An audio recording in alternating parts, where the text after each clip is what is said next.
إن الحمد لله نحمده ونستعينه ونستغفره ونعوذ بالله من شرور أنفسنا ومن سيئات أعمالنا من يهده الله فلا مضل له ومن يضلله فلا هادي له وأشهد أن لا إله إلا الله وحده لا شريك له وأشهد أن محمدا عبده ورسوله أما بعد فإن خير الحديث كتاب الله وخير الهدي هدي محمد صلى الله عليه وسلم وشر الأمور محدثاتها وكل محدثة بدعة وكل بدعة ضلالة وكل ضلالة في النار.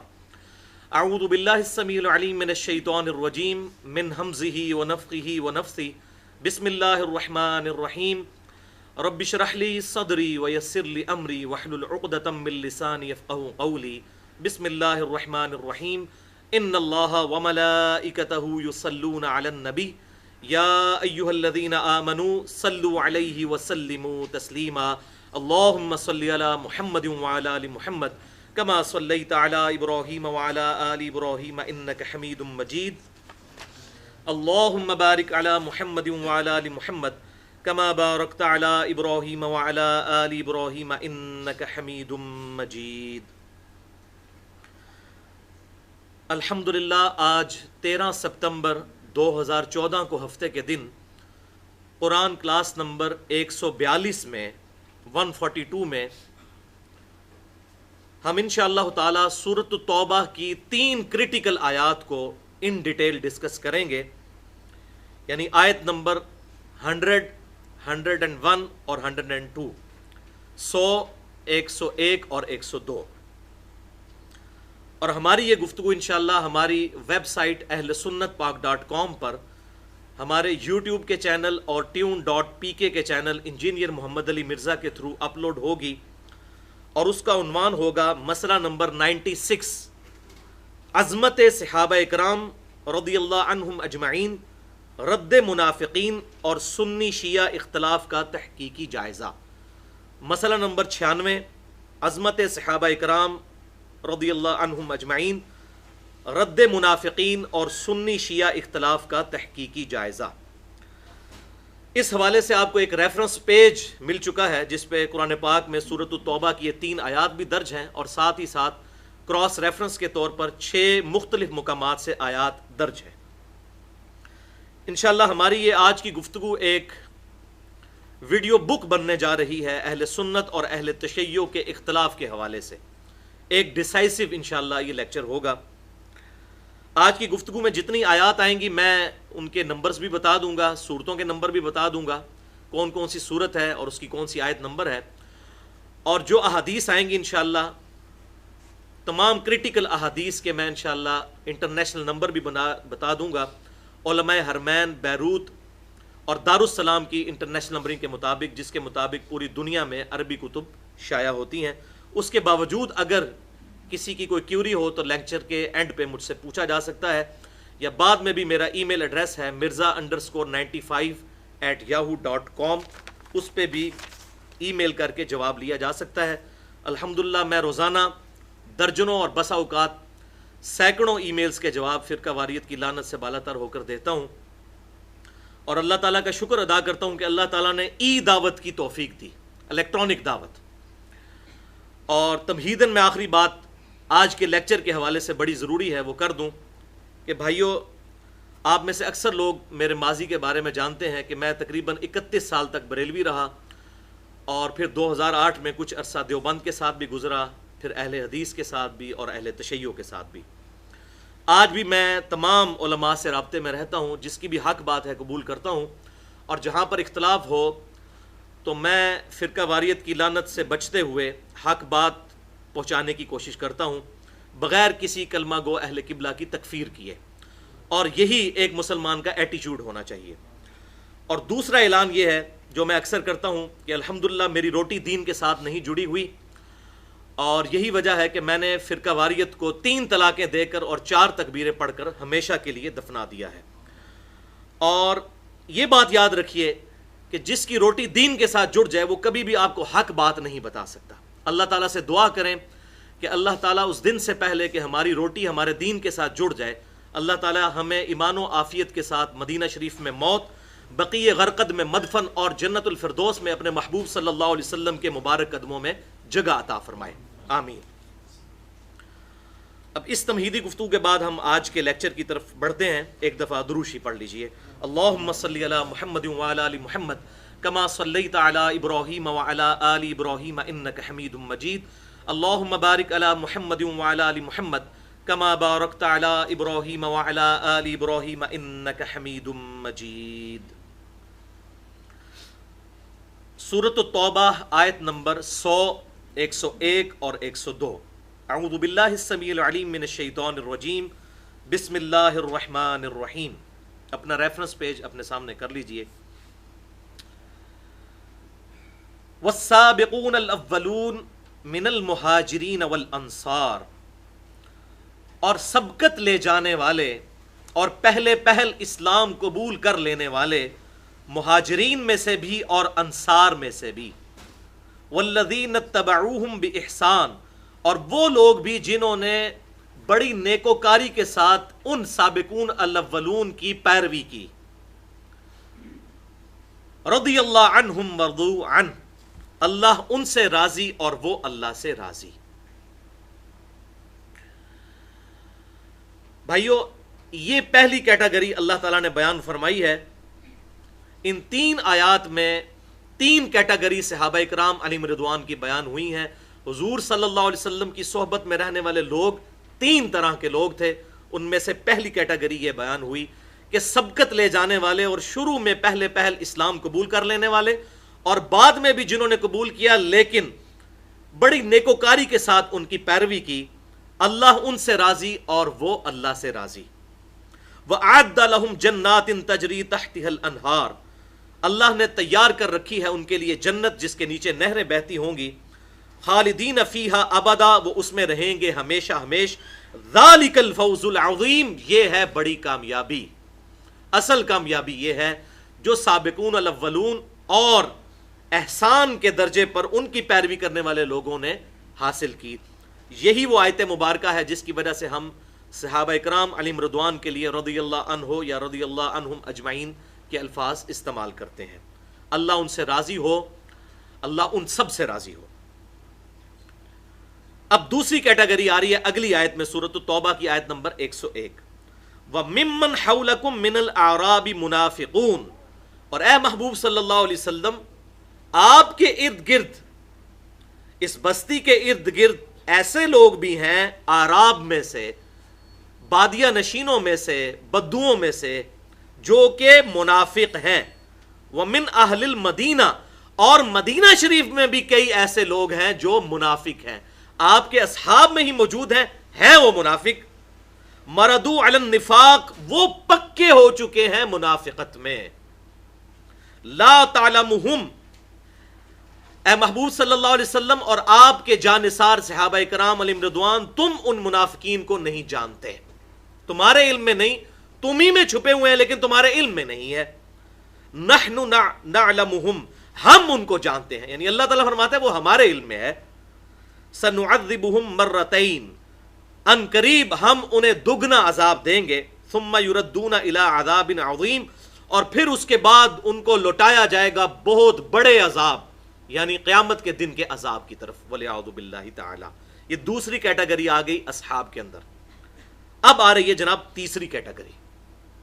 ان تینوں کیٹیگریز کو میں انشاءاللہ پھر بعد میں ڈیٹیل کے ساتھ ایکسپلور کروں گا کتاب اللہ اور صحیح بخاری اور صحیح مسلم کی احادیث کی روشنی میں انشاءاللہ۔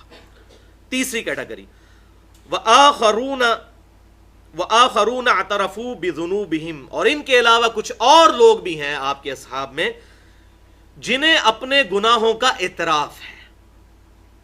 خَلَطُوا عَمَلًا صَالِحًا وَآخَرَ سَيِّئًا، ان کے ملے جلے اعمال ہیں، خلط ملط ہیں، وہ نیک اعمال بھی کرتے ہیں اور برے اعمال بھی۔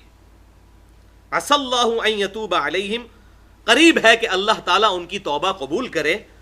ان اللہ غفور الرحیم، بے شک اللہ تعالیٰ بخشنے والا مہربان ہے۔ یعنی اب 3 کیٹیگری پتہ چل گئی، ایک تو ہے پکے مؤمنین سابقون الاولون اور ان کی پیروی کرنے والے پھر متبعین، دوسری کیٹیگری پکے منافق مدینہ شریف میں بھی اور ارد گرد بھی، اور تیسری کیٹیگری جو ملے جلے لوگ ہیں، ہے تو مسلمان ہیں لیکن ابھی ان کے دلوں میں ایمان اس لیول میں راسخ نہیں ہوا، وہ اچھے اعمال بھی کرتے ہیں اور برے اعمال بھی کرتے ہیں۔ لہٰذا اس سے یہ بات پتہ چل گئی کہ آپ صلی اللہ علیہ وسلم کے صحابہ اکرام علیہم رضوان میں تمام لوگ ایک لیول کے نہیں تھے، ان میں ایمان والے بھی موجود تھے، ان میں منافقین بھی موجود تھے اور کمزور ایمان والے بھی موجود تھے، اور آج بھی اسی طریقے سے یہ قیامت تک رہے گا۔ کامل الایمان ایمان والے لوگ بھی رہیں گے، منافق بھی رہیں گے اور کمزور ایمان والے بھی رہیں گے۔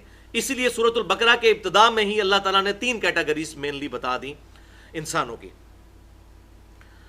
اب یہ جو تیسری کیٹیگری کے لوگ ہیں ان کے بارے میں اللہ تعالیٰ نے سورۃ التوبہ میں یہ ارشاد فرمایا، پھر آیت نمبر 94 بھی گزر چکی ہے اس سے پہلے، کہ اللہ تعالیٰ اور اس کا رسول صلی اللہ علیہ وسلم تمہیں آبزرو کرے گا، اب تم انڈر آبزرویشن ہو۔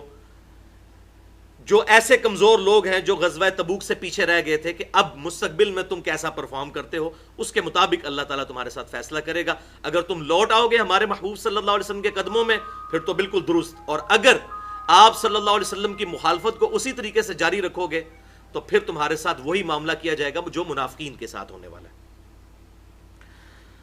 بھائیو، ان آیات کے بعد یہ بات بالکل واضح ہو جاتی ہے، اور میں اس کو یہ جملہ بولتا ہوں کہ آدھا سچ بڑا خطرناک ہوتا ہے۔ اہل تشیع کا جو مقدمہ ہے اہل سنت کے خلاف بظاہر، وہ 50% حق پر مبنی ہے، کہ آپ صلی اللہ علیہ وسلم کے صحابہ اکرام علیہم رضوان سب ایک لیول کے نہیں تھے، ان میں پکے ایمان والے بھی تھے، کمزور ایمان والے بھی تھے، اور پکے منافق بھی تھے جن کو نہ اللہ کے محبوب صلی اللہ علیہ وسلم جانتے تھے اور نہ باقی صحابہ اکرام علیہم رضوان جانتے تھے، وہ اس طریقے سے ملے جلے تھے، وَلِعَوْذُ بِاللَّهِ تَعَالَى۔ اور آپ صلی اللہ علیہ وسلم نے بھی فتنے سے بچنے کے لیے بسا اوقات ان کی حرکتیں جب پتہ بھی چل جاتی تھیں، ایسے منافقین بھی تھے جو بالکل اوریاں ہو کر سامنے آ جاتے تھے، اور واقعی نمازیں پڑھنے کے باوجود ان کے الفاظ ایسے ہوتے تھے کہ صحابہ کرام اور آپ صلی اللہ علیہ وسلم کو یہ پتہ چل جاتا تھا کہ یہ منافق ہے، لیکن آپ صلی اللہ علیہ وسلم ان کے کلمے کا احترام کرتے ہوئے ان کو قتل نہیں کروایا کرتے تھے۔ یہ آج مسلمانوں میں فتنہ اٹھا ہے کہ نہ اہل سنت اہل تشیع کے کلمے کا احترام کرتے ہیں، نہ اہل تشیع اہل سنت کے کلمے کا احترام کرتے ہیں، اور پوری دنیا کے اندر اس بنیاد کے اوپر قتل و غارت ہو رہا ہے۔ وہ آپ کے سامنے ساری صورتحال ہے۔ تو آپ صلی اللہ علیہ وسلم اپنے اصحاب میں بھی جو منافقین تھے ان کا بھی کلمے کا احترام کرتے تھے کہ یہ بظاہر تو کلمہ پڑھنے والے ہیں۔ اس کے ثبوت میں 3 حدیثیں پیش کروں گا، اور تینوں صحیح بخاری اور صحیح مسلم کی متفق علیہ احادیث ہیں، بخاری اور مسلم دونوں میں موجود ہیں۔ اب مولوی چھپاتے ہیں، ظاہر ہے کہ بخاری مسلم تو بھائی میں نے خود نہیں لکھی، یہ اہل سنت کہلوانے والے تینوں گروہ، بریلوی، دیوبندی اور اہل حدیث اور اہل تشیع کے بھی جو جید علماء ہیں، وہ بخاری اور مسلم کی صحت کے اوپر اتفاق کرتے ہیں الحمدللہ۔ تو یہ تینوں حدیث، پہلی حدیث صحیح بخاری اور صحیح مسلم کی متفق علیہ حدیث، بخاری میں 4905، مسلم میں 6583، عبداللہ بن ابی سے متعلق، زید ابن ارقم رضی اللہ تعالی عنہ نے، جن کے گھر میں آپ صلی اللہ علیہ وسلم دعوت و تبلیغ کا کام کیا کرتے تھے مکے میں، یہ شروع میں مسلمان ہوئے، دار ارقم کہلاتا تھا، اور اسی نام پر جماعت اسلامی والوں نے اپنے سکولوں کی جو چین شروع کی ہے اسے دار ارقم کا نام دیا۔ تو زید ابن ارقم نے ایک جہاد سے واپسی پر عبداللہ بن ابی کو، جو حضور کے ساتھ جہاد کرنے گیا ہوا تھا، قتال کرنے، صحابیت کی شکل میں، واپسی پہ آتے ہوئے ایک مہاجر اور انصار کا آپس میں جھگڑا ہوا، تو اس دوران اس نے جذبات میں آ کے کہا کہ جب عزت والے مدینے میں داخل ہوں گے تو وہاں سے ذلیلوں کو، یعنی آپ صلی اللہ علیہ وسلم اور آپ کے صحابہ کے لیے اس نے ذلیلوں کا لفظ استعمال کیا، وہاں سے ان کو نکال باہر کریں گے۔ یہ کہاں سے آ کے پردیسی مدینہ شریف میں حکمران بن گئے؟ اب زید ابن ارقم نے یہ بات سن لی، انہوں نے آ کے آپ صلی اللہ علیہ وسلم کو شکایت کی، لیکن آپ صلی اللہ علیہ وسلم نے اس سے صرف نظر فرمایا، آپ نے ان کی بات کو ایکسیپٹ نہیں کیا۔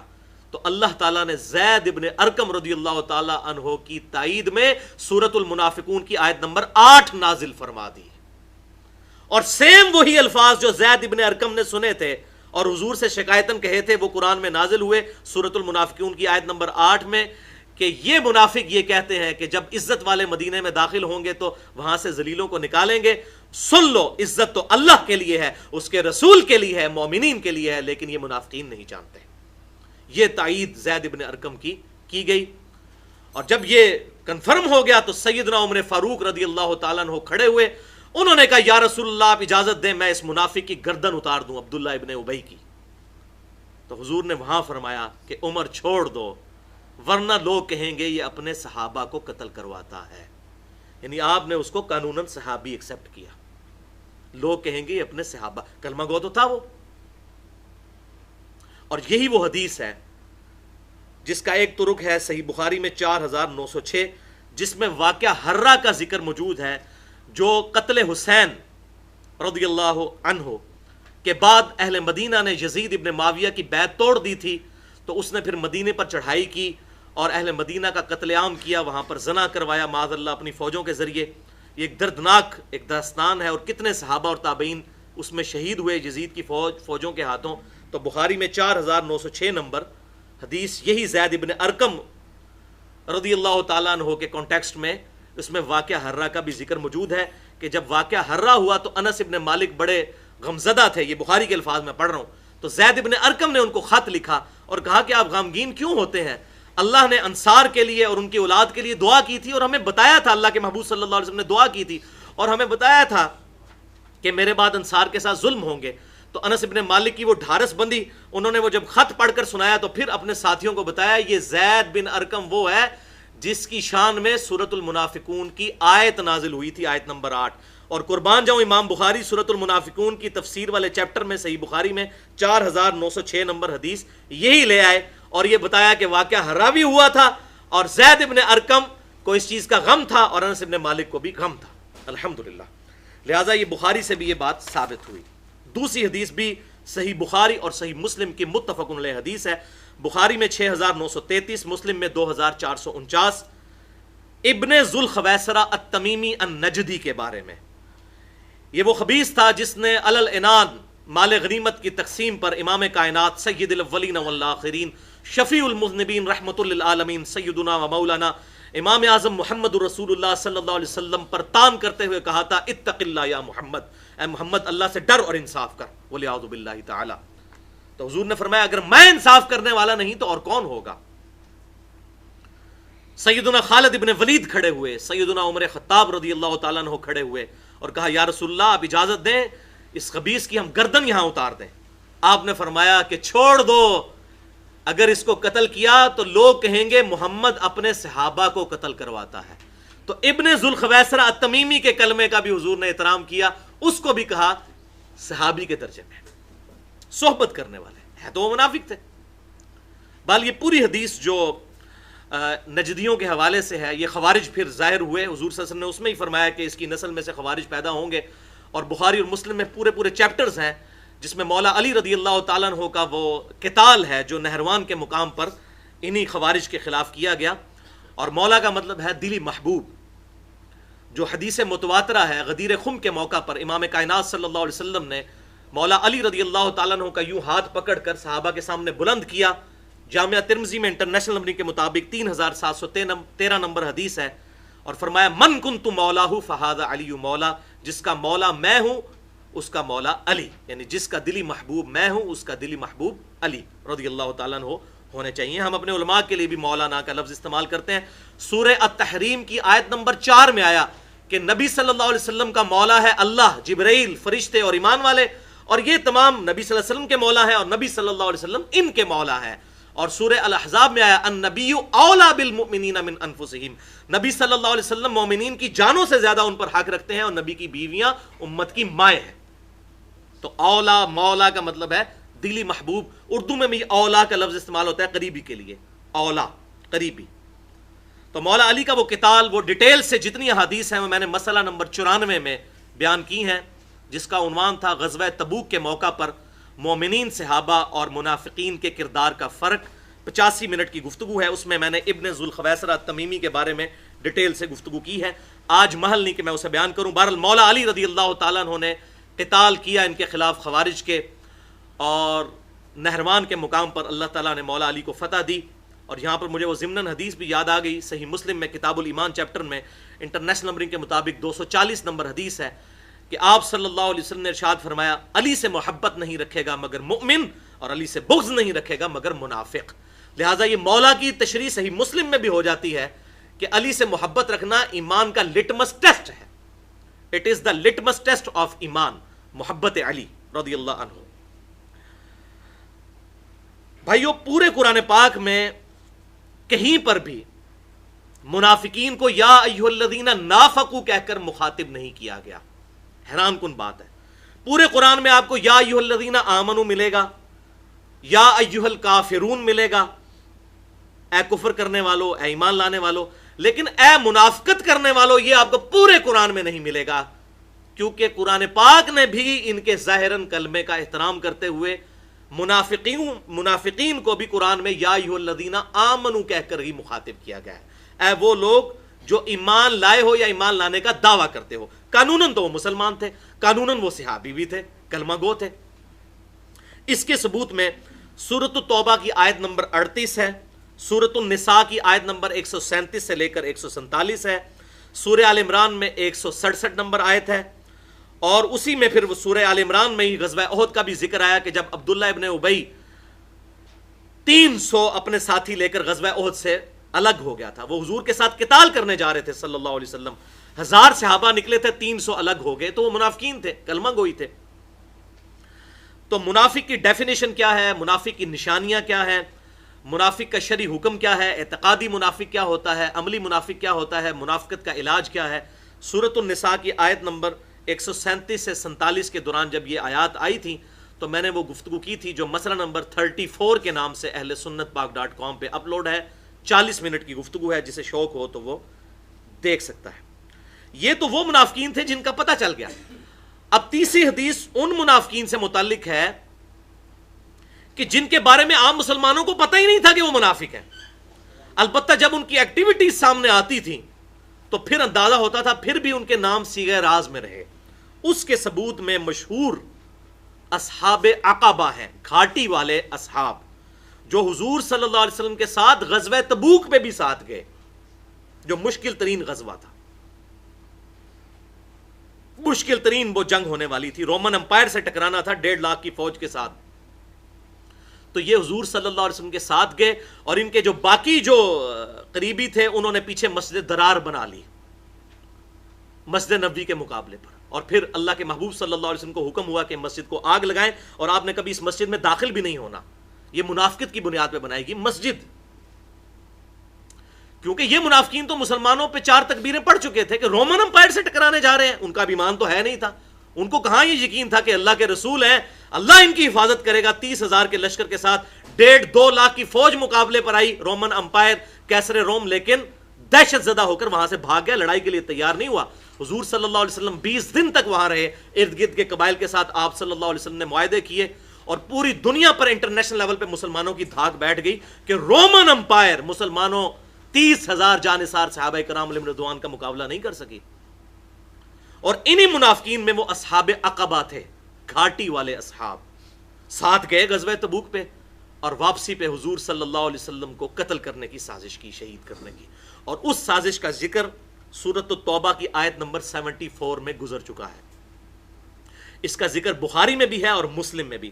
صحیح بخاری میں انٹرنیشنل نمبر کے مطابق 3742 نمبر حدیث ہے کہ حذیفہ ابن یمان رضی اللہ تعالیٰ عنہ رازدار رسول تھے. حضور صلی اللہ علیہ وسلم نے انہیں منافقین کے نام بتائے تھے. صحیح مسلم میں 7035 نمبر حدیث ہے کہ حذیفہ ابن یمان رضی اللہ تعالیٰ عنہ کو حضور صلی اللہ علیہ وسلم نے ان 12 منافقین کے نام بتائے تھے. اور مسلم کے اس حدیث کے الفاظ ہیں، آپ صلی اللہ علیہ وسلم نے فرمایا میرے اصحابہ کرام میں، میرے اصحاب میں 12 منافق ہیں. اب یہاں حضور نے لفظ استعمال کیا، میرے اصحاب میں 12 منافق ہیں جو کبھی جنت میں داخل نہیں ہوں گے یہاں تک کہ اونٹ سوئی کے ناکے سے نہ گزر جائے. یہ عرب کا محاورہ تھا، یہ قرآن میں بھی آیا سورۃ الاعراف میں کہ کافر کبھی بھی جنت میں داخل نہیں ہوں گے یہاں تک کہ اونٹ سوئی کے ناکے میں سے گزر جائے. یعنی یہ جس طرح امپاسبل ہے دنیاوی اعتبار سے، بالکل اس طریقے سے امپاسبل ہے کافر کبھی جنت میں داخل نہیں ہوں گے. حضور صلی اللہ علیہ وسلم نے اسی مثال کو ان منافقین کے لیے اور فرمایا میرے صحابہ میں 12 منافق ہیں. اور یہ نام حذیفہ ابن یمان کو بتائے گئے. اور اس کا ڈیٹیل واقعے کا ذکر مسند امام احمد میں صحیح سند کے ساتھ انٹرنیشنل نمبر کے مطابق 23,843 نمبر حدیث، اور دلائل النبوہ امام بہیقی کی کتاب میں 2006 نمبر حدیث ہے۔ یہ پورا واقعہ میں بتا دیتا ہوں۔ غزوہ تبوک سے واپسی پر ایک تنگ گھاٹی تھی، آپ صلی اللہ علیہ وسلم کو وحی کے ذریعے یہ بات بتا دی گئی کہ آپ پر یہاں پر قاتلانہ حملہ کریں گے آپ کے صحابہ جو آپ کے ساتھ گئے ہوئے ہیں، لیکن اصل میں اندر سے منافق ہیں۔ تو بالکل رات کا آخری پہر تھا، حضور صلی اللہ علیہ وسلم کہ اونٹ مبارک کے پیچھے سیدنا عمار ابن یاسر رضی اللہ تعالیٰ عنہ تھے اور حذیفہ ابن یمان رضی اللہ تعالیٰ عنہ آگے آگے تھے، اور رات کے اندھیرے میں انہوں نے نقاب پہن کر حضور صلی اللہ علیہ وسلم پر یکلخت حملہ کرنے کی کوشش کی، اور ان کی کوشش تھی کہ اونٹ کو ہانک کر بلندی سے نیچے گرا دیا جائے، ولیعوذ باللہ تعالی۔ حضرت حذیفہ ابن یمان رضی اللہ تعالیٰ عنہ اور حضرت عمار ابن یاسر رضی اللہ تعالیٰ عنہ نے جان ساری دکھاتے ہوئے حضور صلی اللہ علیہ وسلم کی حفاظت فرمائی، اور پھر حضور صلی اللہ علیہ وسلم نے حضرت حذیفہ سے کہا کہ حذیفہ میں تجھے بتا دوں یہ منافقین کون ہے، لیکن میرا یہ راز اپنے پاس رکھنا۔ حضور صلی اللہ علیہ وسلم نے پھر ان 12 منافقین کے نام حضرت حذیفہ ابن یمان کو اس موقع پر ارشاد فرمائے، اور وہ پوری زندگی ان کے سینے میں راز کے طور پر رہے، حتیٰ کہ حضرت عمر فاروق رضی اللہ تعالیٰ عنہ کسی صحابی کا جنازہ ہی نہیں پڑھتے تھے جس جنازے میں حضرت حذیفہ ابن یمان شریک نہ ہو، کہ کہیں یہ منافق ہی نہ ہو۔ تو اس طرح کے لوگ بھی حضور صلی اللہ علیہ وسلم کے ساتھیوں کے اندر موجود تھے۔ بہرحال جانثار بھی موجود تھے، حضرت عمار ابن یاسر اور حذیفہ ابن یمان رضی اللہ تعالیٰ عنہ جیسے لوگ، اللہ تعالیٰ ان کی قبر کو نور سے بھرے اور ان کو آپ صلی اللہ علیہ وسلم کے ساتھ یہ جانثاری دکھانے کے اوپر اجر عظیم عطا فرمائے۔ اب رہا بھائیو باقی صحابہ کرام کا معاملہ جو سابقون الاولون ہیں، سیدنا ابو بکر، سیدنا عمر، سیدنا عثمان، سیدنا علی، سیدنا طلحہ، سیدنا زبیر، سیدنا ابو عبیدہ ابن جرح، سیدنا عبد الرحمن بن عوف، سعد ابن ابی وقاص رضی اللہ عنہم اجمعین، یہ تو حضور کے ساتھ شروع سے ہی جانثار تھے۔ ان کی مکی دور کی 13 سالہ خدمات سامنے تھیں۔ اگر زندگی میں کسی ایک موقع پر کسی سے کوئی چھوٹی سی غلطی ہو جائے تو اس کی پوری زندگی زیرو سے ملٹیپلائی نہیں ہو جاتی۔ اس طرح کی کئی غلطیاں تو تمام سے تھوڑی بہت ہوئیں، لیکن وہ اس لیول کی نہیں تھی، معاذ اللہ استغفر اللہ، کہ ان میں منافقت تھی۔ مثال کے طور پر صحیح بخاری میں آتا ہے سیدنا علی رضی اللہ تعالیٰ عنہ سے بھی غلطی ہوئی ایک۔ حضور صلی اللہ علیہ وسلم کا جب معاہدہ لکھا جا رہا تھا صلح حدیبیہ کا، یہ اہل تشیع کے ہاں بھی ملتی ہے، روایت بخاری میں بھی موجود ہے، اہل سنت کے ہاں بھی، تو انہوں نے کہا کہ آپ محمد رسول اللہ نہ لکھیں، سہیل ابن عمرو نے کہا آپ لکھیں محمد بن عبداللہ، ہم تو آپ کو اللہ کا رسول نہیں مانتے۔ تو آپ صلی اللہ علیہ وسلم نے مولا علی سے کہا کہ میرا نام مٹا دو۔ انہوں نے کہا یا رسول اللہ میں کبھی بھی آپ کا نام نہیں مٹاؤں گا، حضور کی محبت میں کیا۔ پھر آپ نے کسی اور سے کہہ کے وہ مٹوا کے محمد بن عبداللہ لکھوایا، لیکن قربان جاؤں اسی موقع پر بخاری میں آتا ہے حضور صلی اللہ علیہ وسلم حضرت علی کی دلجوئی کرنے کے لیے ان کے خیمے میں گئے اور کہا علی تو مجھ سے ہے، میں تجھ سے ہوں۔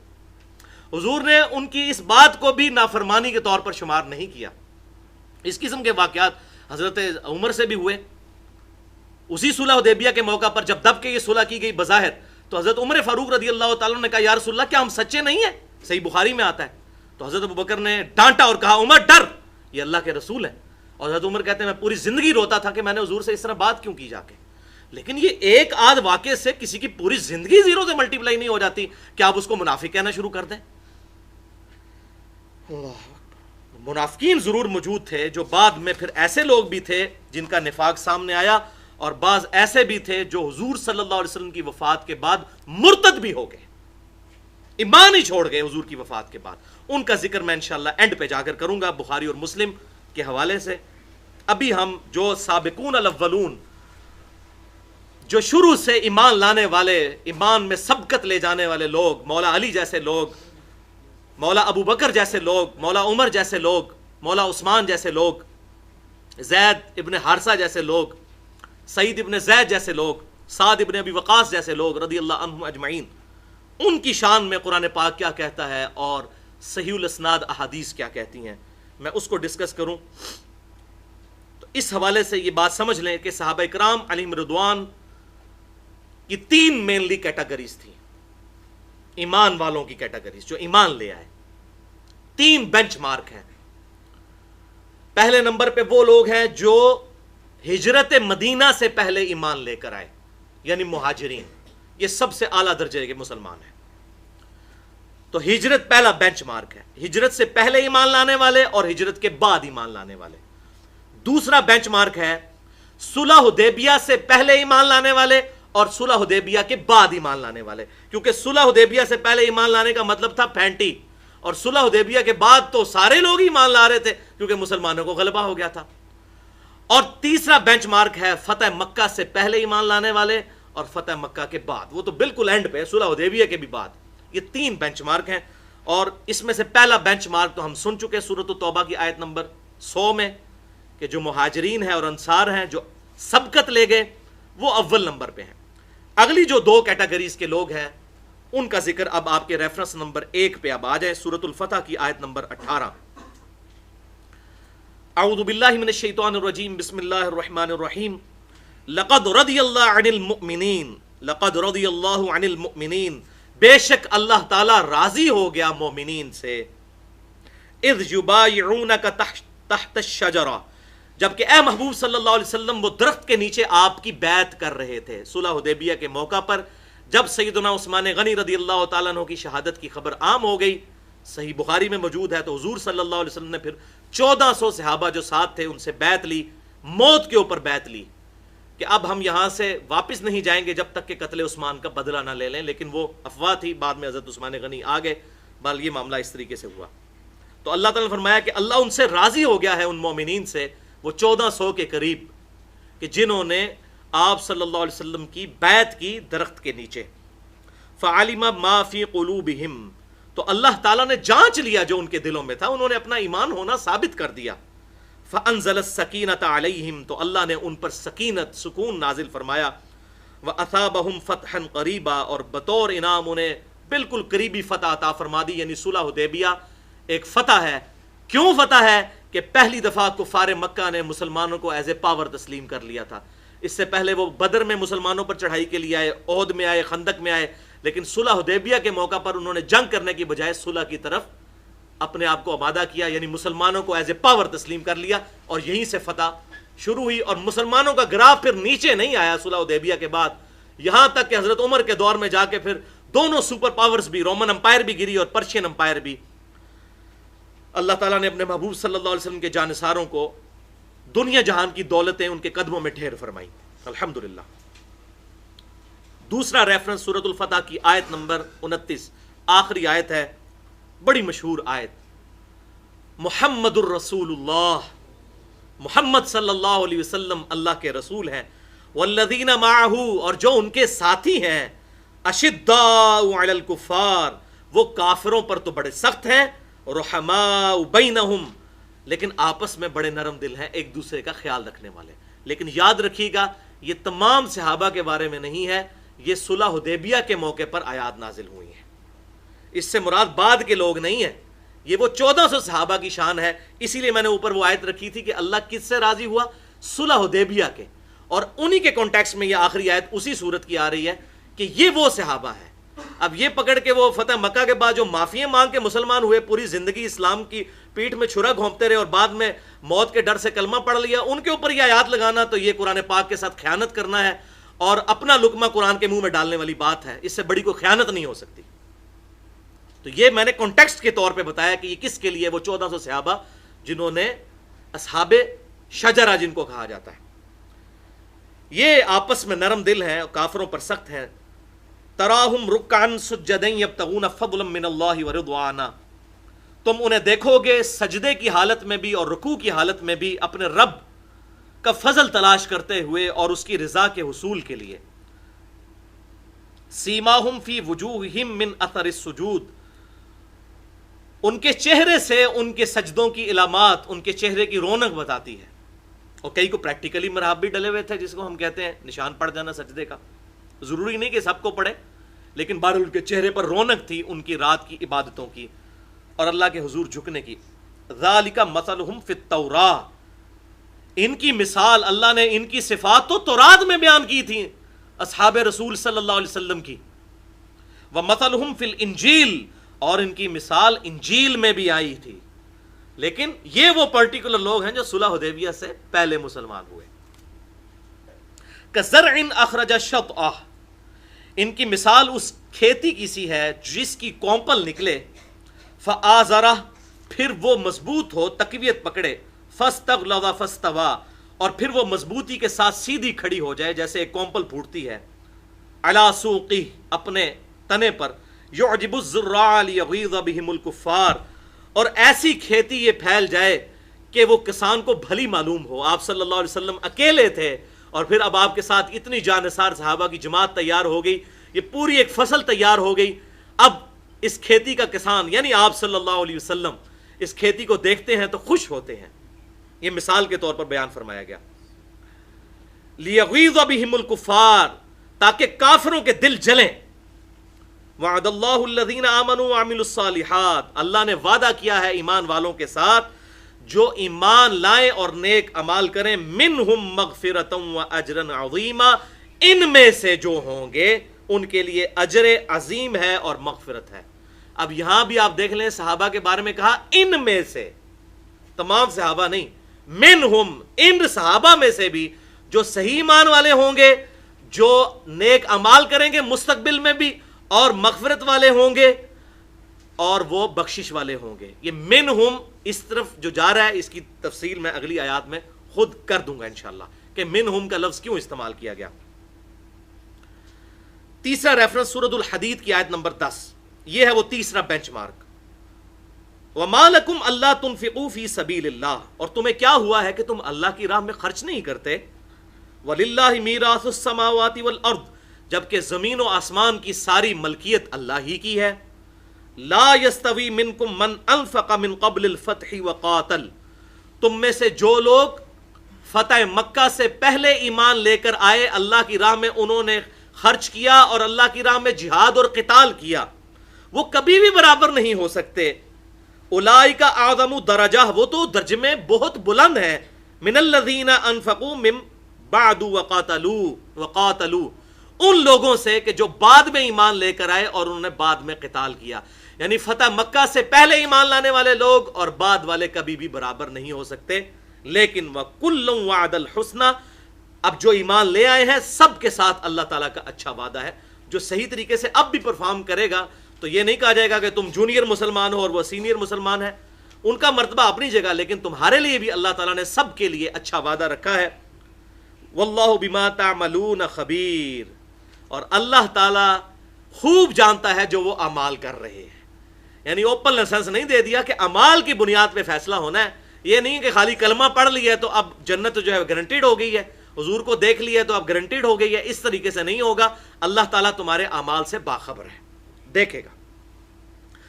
اب اسی کانٹیکسٹ میں امام کائنات صلی اللہ علیہ وسلم کی 4 کریٹیکل احادیث اور چاروں ہی صحیح بخاری اور صحیح مسلم سے ہیں۔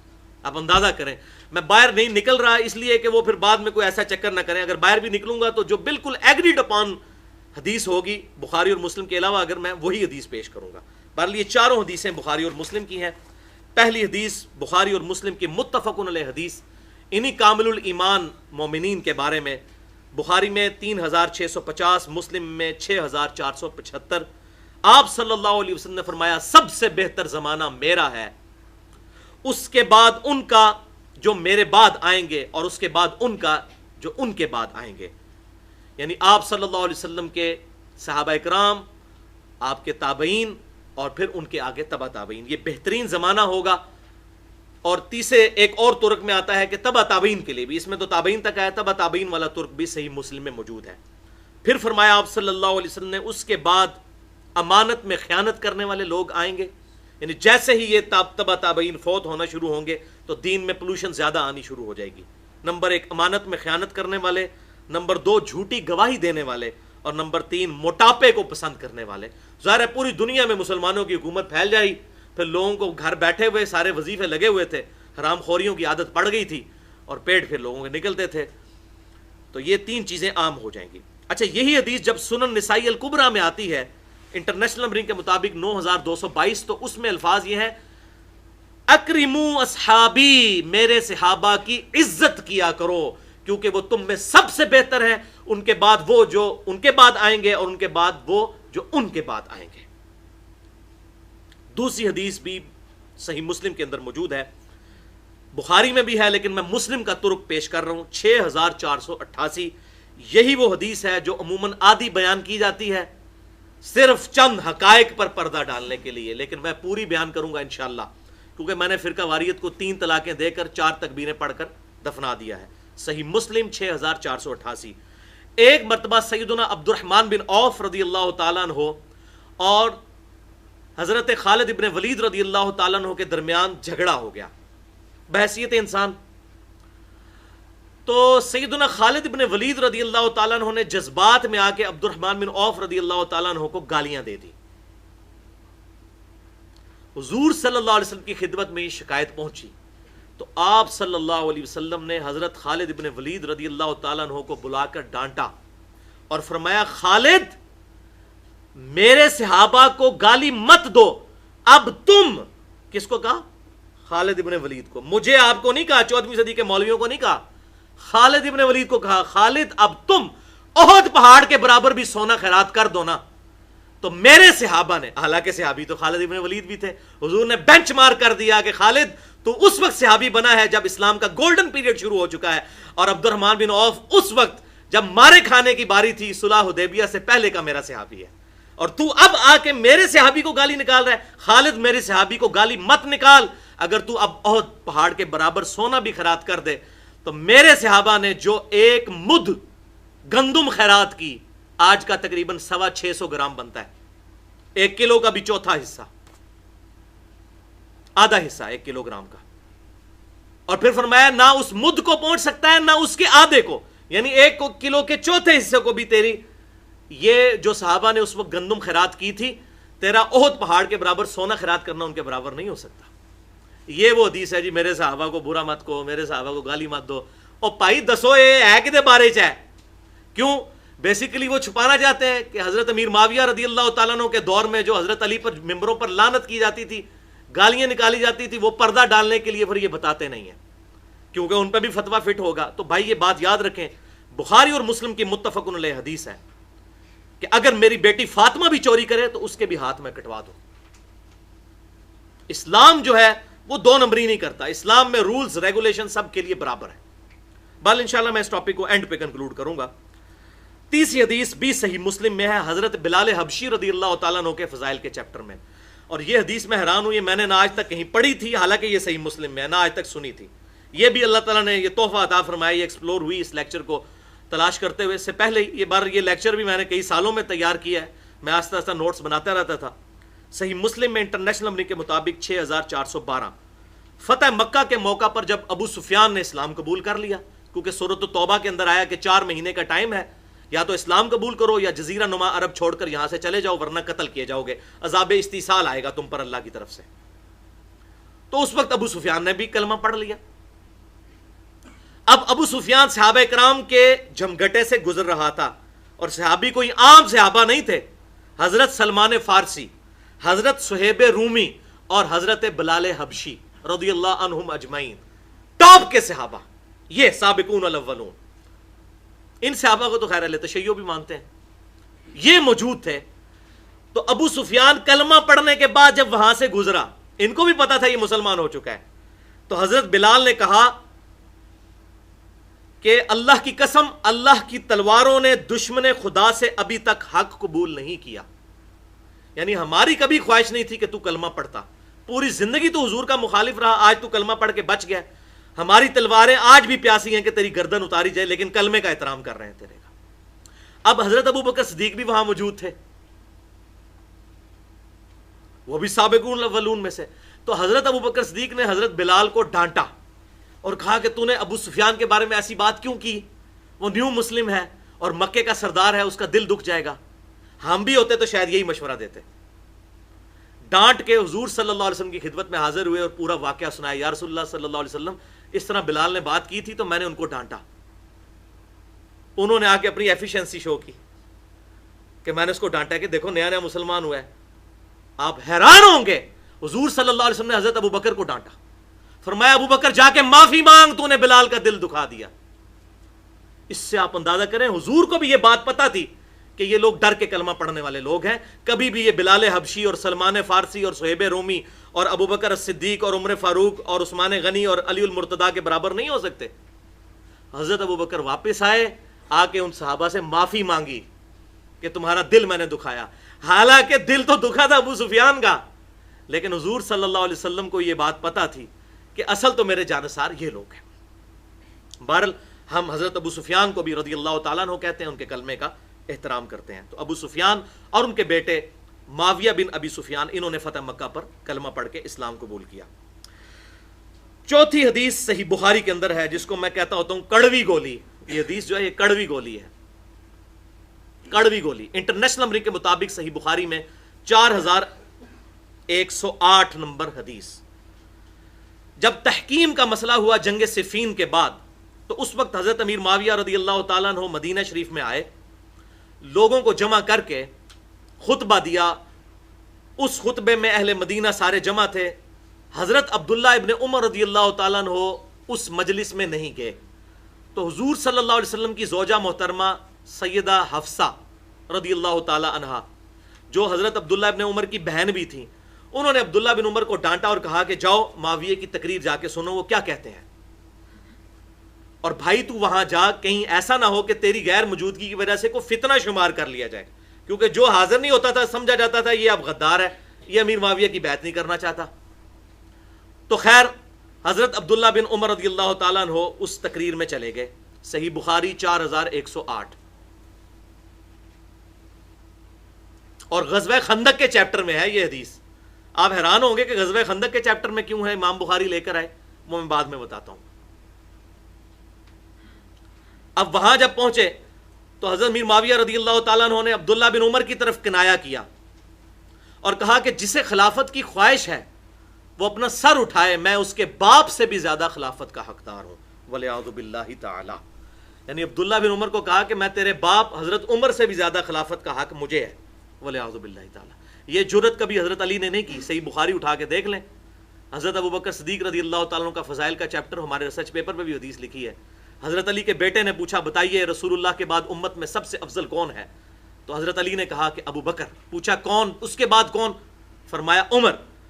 تو کہتے ہیں میں نے پھر خیال کیا کہ تیسرے نمبر پہ حضرت عثمان کا نام لیں گے، تو میں نے کہا تیسرے نمبر پہ تو آپ ہی ہوں گے۔ تو حضرت علی نے کہا کہ میں تو عام مسلمانوں میں سے ایک مسلمان ہوں۔ اللہ اکبر کبیرہ والحمد للہ کثیرہ وسبحان اللہ بکرۃ واصیلا ومن احسن قولا ممن دعا الی اللہ وعمل صالحا وقال اننی من المسلمین۔ سورہ حامیم السجدہ۔ اس سے بڑھ کر کس کی بات اچھی ہو سکتی ہے جو لوگوں کو اللہ کی طرف بلائے اور نیک عمال کرے اور پھر بھی کہے کہ میں عام مسلمان ہوں۔ فٹ ان بیٹھتی ہے حضرت علی کے اوپر یہ آیت، اور کہا کہ بیٹا میں تو عام مسلمان ہوں۔ اور حضرت امیر معاویہ رضی اللہ تعالیٰ عنہ کیا کہہ رہے ہیں کہ عبداللہ بن عمر میں تیرے باپ سے بھی زیادہ خلافت کا حقدار ہوں، وَلِعَوْذُ بِاللَّهِ استغفر اللہ۔ جب مجمع چھٹ گیا تو تابعین کچھ انہوں نے عبداللہ بن عمر کو کہا کہ آپ نے یزید، یہ آپ نے حضرت معاویہ کو جواب کیوں نہیں دیا ادھر ہی کھڑے ہو کر؟ جب انہوں نے حضرت عمر کی یہ گستاخی کی تو عبداللہ بن عمر رضی اللہ تعالیٰ عنہ کہنے لگے کہ میں نے ارادہ کیا کہ اپنی گوٹ کھولوں، یعنی وہ دونوں گھٹنوں کو ایسے لے کے بیٹھے ہوئے تھے، اور میں نے ارادہ کیا یہ گوٹ کھول کے میں وہیں پر کھڑے ہو کر معاویہ کو جواب دوں کہ معاویہ تجھ سے زیادہ خلافت کا حقدار وہ ہے جس نے تجھے اور تیرے باپ کو مار مار کے مسلمان کیا ہے، یعنی مولا علی رضی اللہ تعالیٰ عنہ۔ کیونکہ غزوہ خندق کے موقع پر نہ ابو سفیان مسلمان تھا اور نہ حضرت امیر معاویہ رضی اللہ تعالیٰ عنہ۔ اس وقت حضرت علی بھی مسلمان، وہ تو خیر شروع کے مسلمان، اور عبداللہ بن عمر بھی مسلمان تھے۔ تو اس لیے امام بخاری سے غزوہ خندق والے چیپٹر میں لے کر آئے ہیں کہ یہ لوگ غزوہ خندق تک بھی مسلمان نہیں ہوئے تھے۔ اور پھر عبداللہ بن عمر نے کہا لیکن پھر میں فتنے کے ڈر سے خاموش ہو گیا، پھر مجھے جنت کی نعمتیں یاد آنا شروع ہو گئیں، تو میں نے کفایت کر لی، صبر کر لیا۔ اور وہ راوی کہتے ہیں کہ شکر ہے آپ نے صبر کیا، فتنے سے بچ گئے، کیونکہ اگر صبر نہ کرتے تو پھر تلواروں کا سامنا کرنا پڑتا۔ وَلِعَوْذُ بِاللَّهِ تعالی۔ اب رہا مسئلہ رضی اللہ عنہ کا، اسی کانٹیکسٹ میں بتا دوں، رضی اللہ عنہ کا دو مطلب بنتے ہیں، اللہ ان سے راضی ہوا اور اللہ ان سے راضی ہو۔ دعائیہ کلمات ہوں گے تو اللہ ان سے راضی ہو، اور رضی اللہ عنہ اللہ ان سے راضی ہوا تو وہ صلح حدیبیہ اور اس سے پہلے کے صحابہ کے بارے میں ہے ڈیفینیٹلی، کیونکہ آپ نے وہ آیت سن لی۔ یہ میرا چیلنج ہے پورے قرآن میں بعد کے لوگوں کے لیے کبھی بھی یہ بات نہیں آئی کیٹاگوریکل مینشن کر کے۔ بعد کے لوگوں کو ہم کہتے ہیں اللہ ان سے راضی ہو، ان میں بھی جو اہل ایمان کامل ایمان ہے وہ اللہ ان سے بھی راضی ہوا، قیامت تک کے لیے یہ سلسلہ جاری ہے. لیکن یہ پرٹیکولر رضی اللہ عنہ آپ نے پڑھ لیا پہلے بھی، سورۃ الفتح جو ہے اس کے موقع پر، صلح حدیبیہ کے موقع پر یہ آیات نازل ہوئی. تو یہ دعائیہ کلمات ہیں، اللہ ان سے راضی ہو. آپ احادیث کی کتابیں اٹھا کے دیکھیں، بخاری اور مسلم اور باقی احادیث کی کتابیں، ان میں بھی صحابہ کے ساتھ آپ کو رضی اللہ تعالیٰ عنہ نہیں ملے گا، بہت کم ملے گا کبھی کسی چیپٹر کی ہیڈنگ میں، ورنہ ڈائریکٹ ہی حدیث شروع ہوگی. ان عائشہ تھا قال رسول اللہ صلی اللہ علیہ وسلم، ان ابی ہریرہ تھا، ساتھ رضی اللہ تعالیٰ عنہ. عربی اردو ترجمے کی نہیں بات کر رہا، عربی، کیونکہ یہ نہیں تھا کہ ضروری ہے کہ آپ نے ضرور لکھنا ہے، بہتر ہے دعا دے دیں. ضروری جو چیز ہے وہ درود شریف ہے، کیونکہ جامع ترمذی میں حدیث موجود ہے کہ وہ کنجوس ہے کہ جس کے سامنے میرا ذکر ہو اور مجھ پر درود نہ پڑے. اور المستدرک للحاکم میں ہے حدیث کہ وہ ہلاک ہو جائے، برباد ہو جائے وہ شخص جس کے سامنے میرا ذکر ہو اور مجھ پر درود شریف نہ پڑے. اللہم صلی علی محمد وعلی آل محمد وبارک وسلم. تو رضی اللہ عنہ کسی کو بھی کہا جا سکتا ہے. اس کے ثبوت میں صحیح مسلم جب شروع ہوتی ہے تو صحیح مسلم کو روایت کیا ہے امام مسلم کے شاگرد نے جن کا نام تھا ابو اسحاق. تو حدیث جب یہ صحیح مسلم کی کتاب لکھتے ہیں تو کہتے ہیں، ابو اسحاق کہتے ہیں، قال مسلم بن حجاج القشیری ابو الحسین ان کی کنیت تھی حضرت امام مسلم کی، مسلم بن حجاج القشیری رضی اللہ تعالی عنہ. تو امام مسلم کے شاگرد نے امام مسلم کو رضی اللہ تعالیٰ عنہ صحیح مسلم میں لکھا ہے شروع میں. کتاب الام میں امام شافعی رحمۃ اللہ علیہ نے امام ابو حنیفہ رحمۃ اللہ علیہ کو رضی اللہ تعالی عنہ لکھا ہے. بریلوی مکتبہ فکر کے لوگ تو پہلے ہی قائل ہیں. دیوبند بریلویوں پہ اعتراض کرتے ہیں، حالانکہ میں بتاؤں المحند علی المفند جو 1906 میں علماء دیوبند کی کتاب چھپی حسام الحرمین احمد بریلوی صاحب کی کتاب کے مقابلے پر، تو اس کے آپ مقدمہ پڑھ کے دیکھ لیں، انہوں نے لکھا ہے علماء دیوبند رضی اللہ عنہم المحند المفند کے مقدمے میں. تو ویسے کہتے ہیں یہ بریلوی شیخ عبد القادر جیلانی کو کیوں رضی اللہ تعالیٰ عنہ کہتے ہیں، فلاں کو کیوں کہتے ہیں، تو اپنے تو انہوں نے 14ویں صدی کے مولویوں کو بھی رضی اللہ عنہم لکھا ہوا ہے.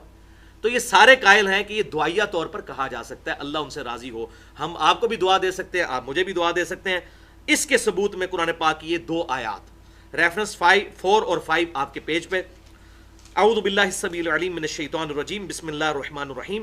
ان الذین آمنوا وعملوا الصالحات، بے شک وہ لوگ جو ایمان لے کر آئے اور نیک اعمال کیے، اولئک ہم خیر البریہ، وہ ساری مخلوق میں اللہ تعالیٰ کو سب سے زیادہ پسندیدہ ہے.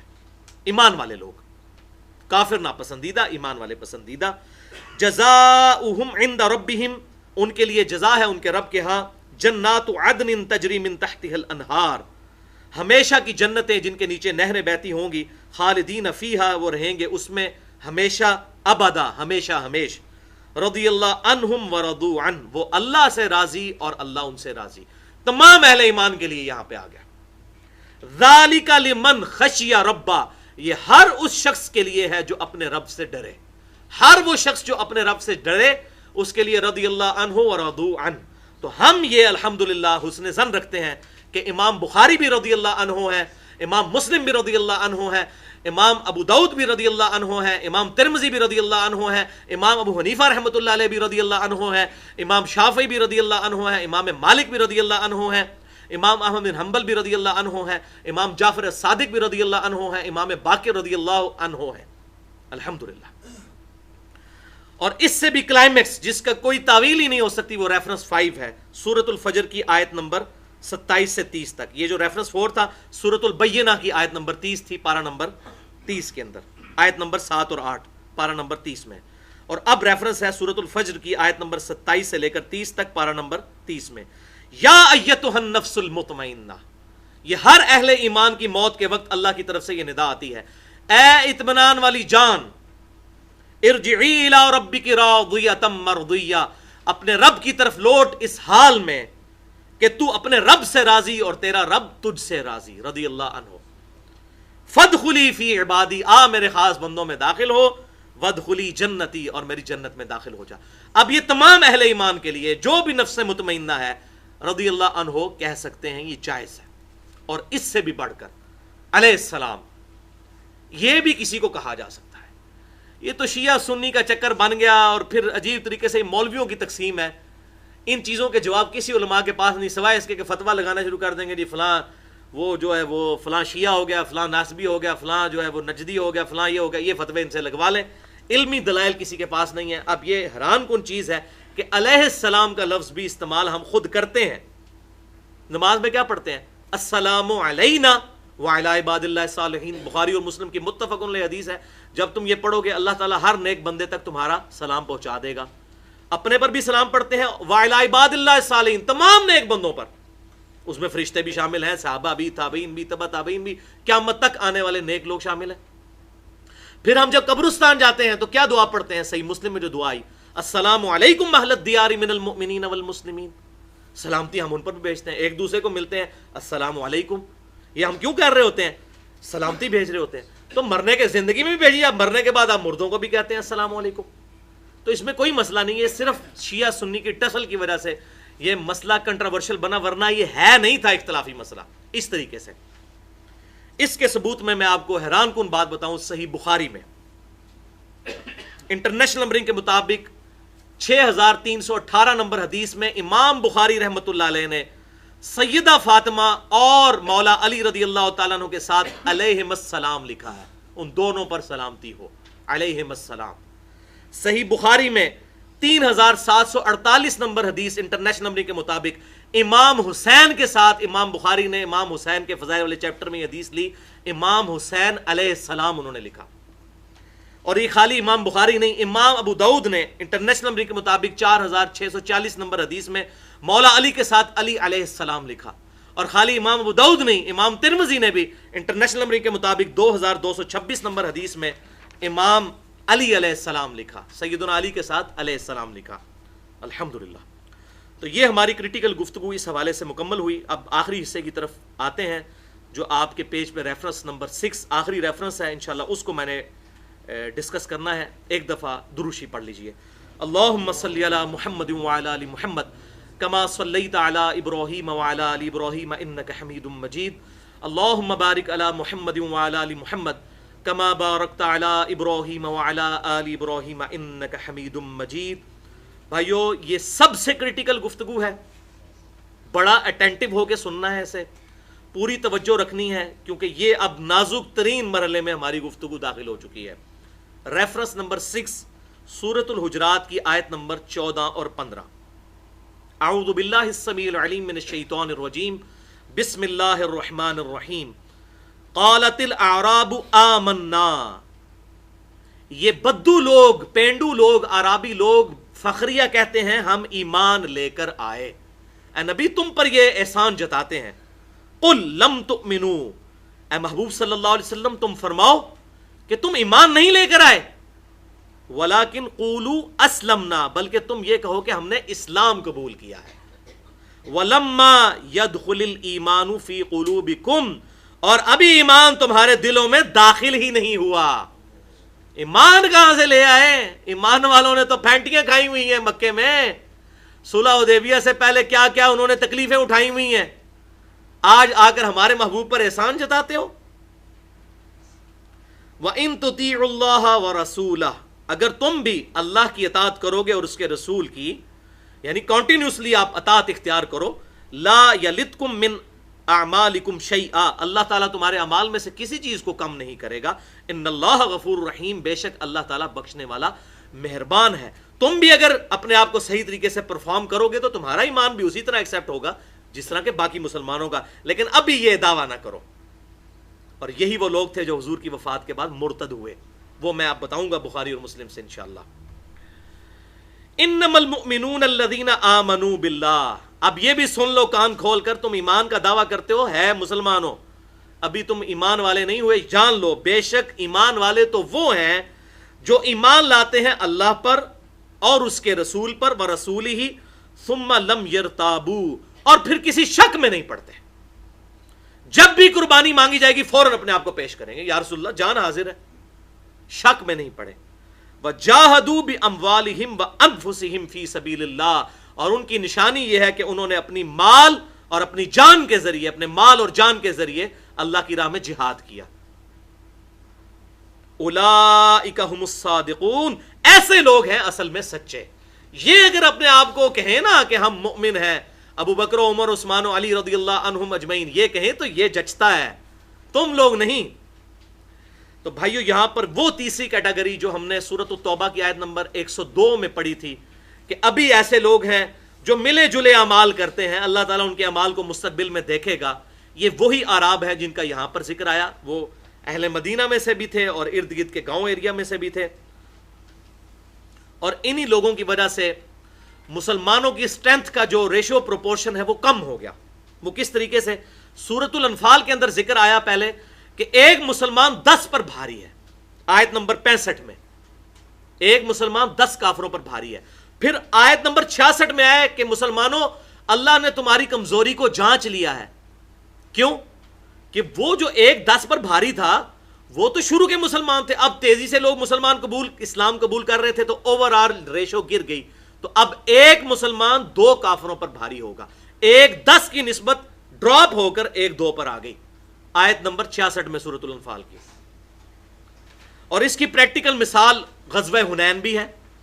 غزوہ حنین کے موقع پر جو کچھ ہوا، آیت نمبر 80 غزوہ حنین کی سورۃ التوبہ کے اندر آیت نمبر 80 میں آیا کہ مسلمانوں نے کہا آج تو ہم بہت زیادہ کثرت میں ہیں، 12,000 کا لشکر تھا، بنو ثقیف کے ساتھ لڑائی ہوئی، 12,000 لشکر میں سے صرف 80 بندے حضور کے ساتھ رہ گئے، باقی سب میدان جنگ چھوڑ کے بھاگ گئے، صرف 80 لوگ۔ اور پھر حضور صلی اللہ علیہ وسلم آگے بڑھے اور آپ صلی اللہ علیہ وسلم نے رجز پڑھا کہ میں اللہ کا پیغمبر ہوں، اس میں کوئی شک نہیں، میں جھوٹا نہیں ہوں، انا ابن عبد المطلب، میں عبد المطلب کا بیٹا ہوں۔ حضور صلی اللہ علیہ وسلم آگے گئے، پھر حضرت عباس بن عبد المطلب نے آواز لگائی کہ کہاں ہیں اصحاب بدر، کہاں ہیں اصحاب احد، پھر سارے واپس آئے۔ حضور صلی اللہ علیہ وسلم کی اس جو ہے وہ جانفشانی کی برکت کی وجہ سے باقیوں کا حوصلہ بنا، اور اللہ تعالیٰ نے مسلمانوں کو غالب فتح دی اور ہزاروں اونٹ مال غنیمت میں ملے۔ اور صحیح مسلم میں آتا ہے اسی موقع پر ابو سفیان کو حضور صلی اللہ علیہ وسلم نے 100 اونٹ دیے اور انصار کو کچھ نہیں دیا، تو انصار کے لوگ آپس میں چیما گوئیاں کرنے شروع کر دی کہ لگتا ہے کہ اس پہ اپنے قبیلے کی محبت غالب آ گئی ہے حضور صلی اللہ علیہ وسلم پر۔ حضور تک بات پہنچی تو حضور نے انصار کو بلا کر کہا انصار میرا جینا مرنا تمہارے ساتھ ہے، کیا تم اس بات پہ راضی نہیں کہ لوگ دنیا کا مال لے جائیں اور تم اللہ کے رسول کو لے جاؤ؟ میرا جینا مرنا تمہارے ساتھ ہے۔ تو انہوں نے کہا یا رسول اللہ ہم راضی ہیں، ہمیں تو آپ چاہیے، ہمیں دنیا کا مال نہیں چاہیے۔ تو یہی وہ لوگ تھے۔ پھر حضور صلی اللہ علیہ وسلم کی بخاری اور مسلم میں حدیث ہے، انصار صبر کرنا، میرے بعد تم پر ظلم ہوں گے یہاں تک کہ حوض کوثر پہ مجھے آ کے ملنا، وہاں تمہیں بدلہ پھر دلوایا جائے گا، سحقن سحقن لمن غیر بعدی، وہ آ رہی ہیں احادیث انشاءاللہ بعد میں۔ اسی کانٹیکسٹ میں صحیح بخاری اور صحیح مسلم کی ایک حدیث ہے، متفقون علیہ حدیث، کہ ملے جلے اعمال کرنے والے صحابہ میں ایمان والے لیکن ملے جلے اعمال والے، منافق بھی نہیں ہیں، لیکن اللہ تعالیٰ کی ننگی تلوار ہے اس معاملے میں۔ بخاری میں 6707، مسلم میں 310۔ آپ صلی اللہ علیہ وسلم کا ایک غلام تھا مدعم نام کا، جو حضور صلی اللہ علیہ وسلم کے لیے سواری کا کجاوا کسا کرتا تھا، حضور صلی اللہ علیہ وسلم کا خدمت گزار تھا۔ جب وہ غزوہ خیبر کے بعد ایک نامعلوم جگہ سے تیر آ کر لگا اور وہ شہید ہو گیا، صحابہ کرام نے کہا کہ اسے جنت کی مبارک ہو، کتنا خوش نصیب شخص تھا، حضور کا خادم، خدمت کرتے کرتے اس کو شہادت کی موت آئی، تو اسے جنت مبارک ہو۔ حضور صلی اللہ علیہ وسلم نے جب یہ صحابہ کی بات سنی تو آپ نے فرمایا تم اسے جنت کی بشارت دے رہے ہو، اور مجھے اللہ نے دکھایا ہے کہ اس نے غزوہ خیبر کے موقع پر مال غنیمت کی صرف ایک چادر چوری کی تھی، اور وہ چادر آگ کی بنا کے اس کے اوپر ڈال دی گئی ہے، بولے اعوذ باللہ تعالی، اور تم جنت کی خوشخبریاں دے رہے ہو۔ صحابی تھا، تو یہ بات یاد رکھیے، خالی مرتبہ نہیں ہے، صحابی اگر جرم کرے گا اس کی سزا بھی ڈبل ہے۔ سورۃ الاحزاب میں آئے نبی کی بیویوں تم عام عورتوں کی طرح نہیں ہو، اگر تم نے بے حیائی کی تو اللہ تمہیں دگنا عذاب دے گا، کیونکہ اجر بھی تو پھر دگنا ہے نا، خالی نام پہ ٹائٹل تو نہیں لگوانا۔ تو اب وہ خادم صحابہ اسے جنت کی بشارت دے رہے ہیں، اور حضور صلی اللہ علیہ وسلم کو اللہ تعالیٰ نے دکھا دی وہ غیبی چیز کہ وہ آگ کی چادر بنائی گئی ہے اس پہ۔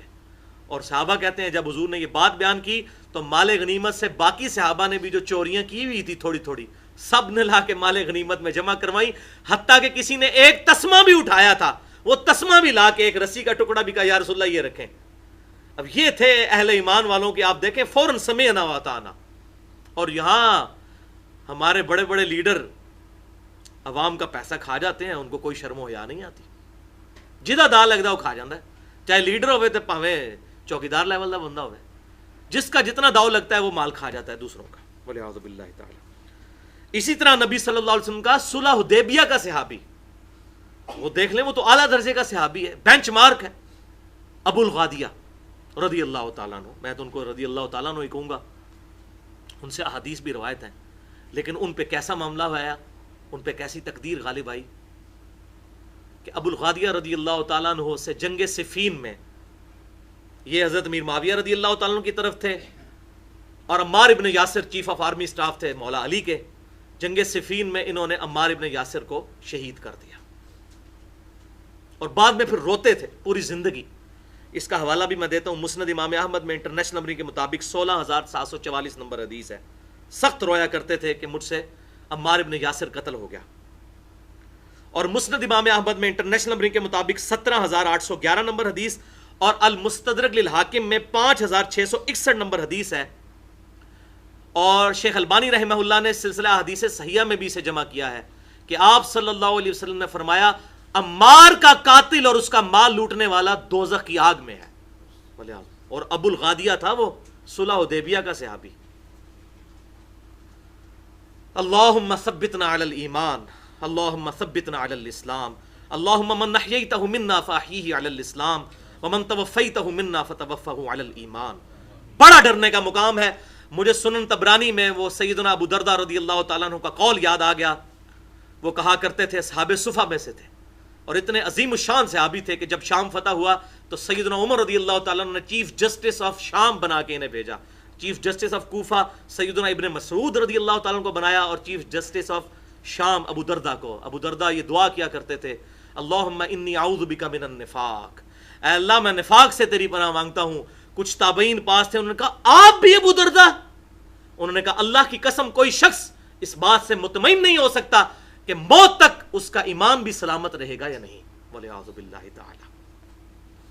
یہ تو سورۃ التوبہ میں بھی آیت گزری ہے اس طرح کی, ہمارے پچھلے لیکچر میں یا اس سے پچھلے لیکچر میں, کہ اللہ تعالیٰ ایمان بھی سلب کر لیتا ہے.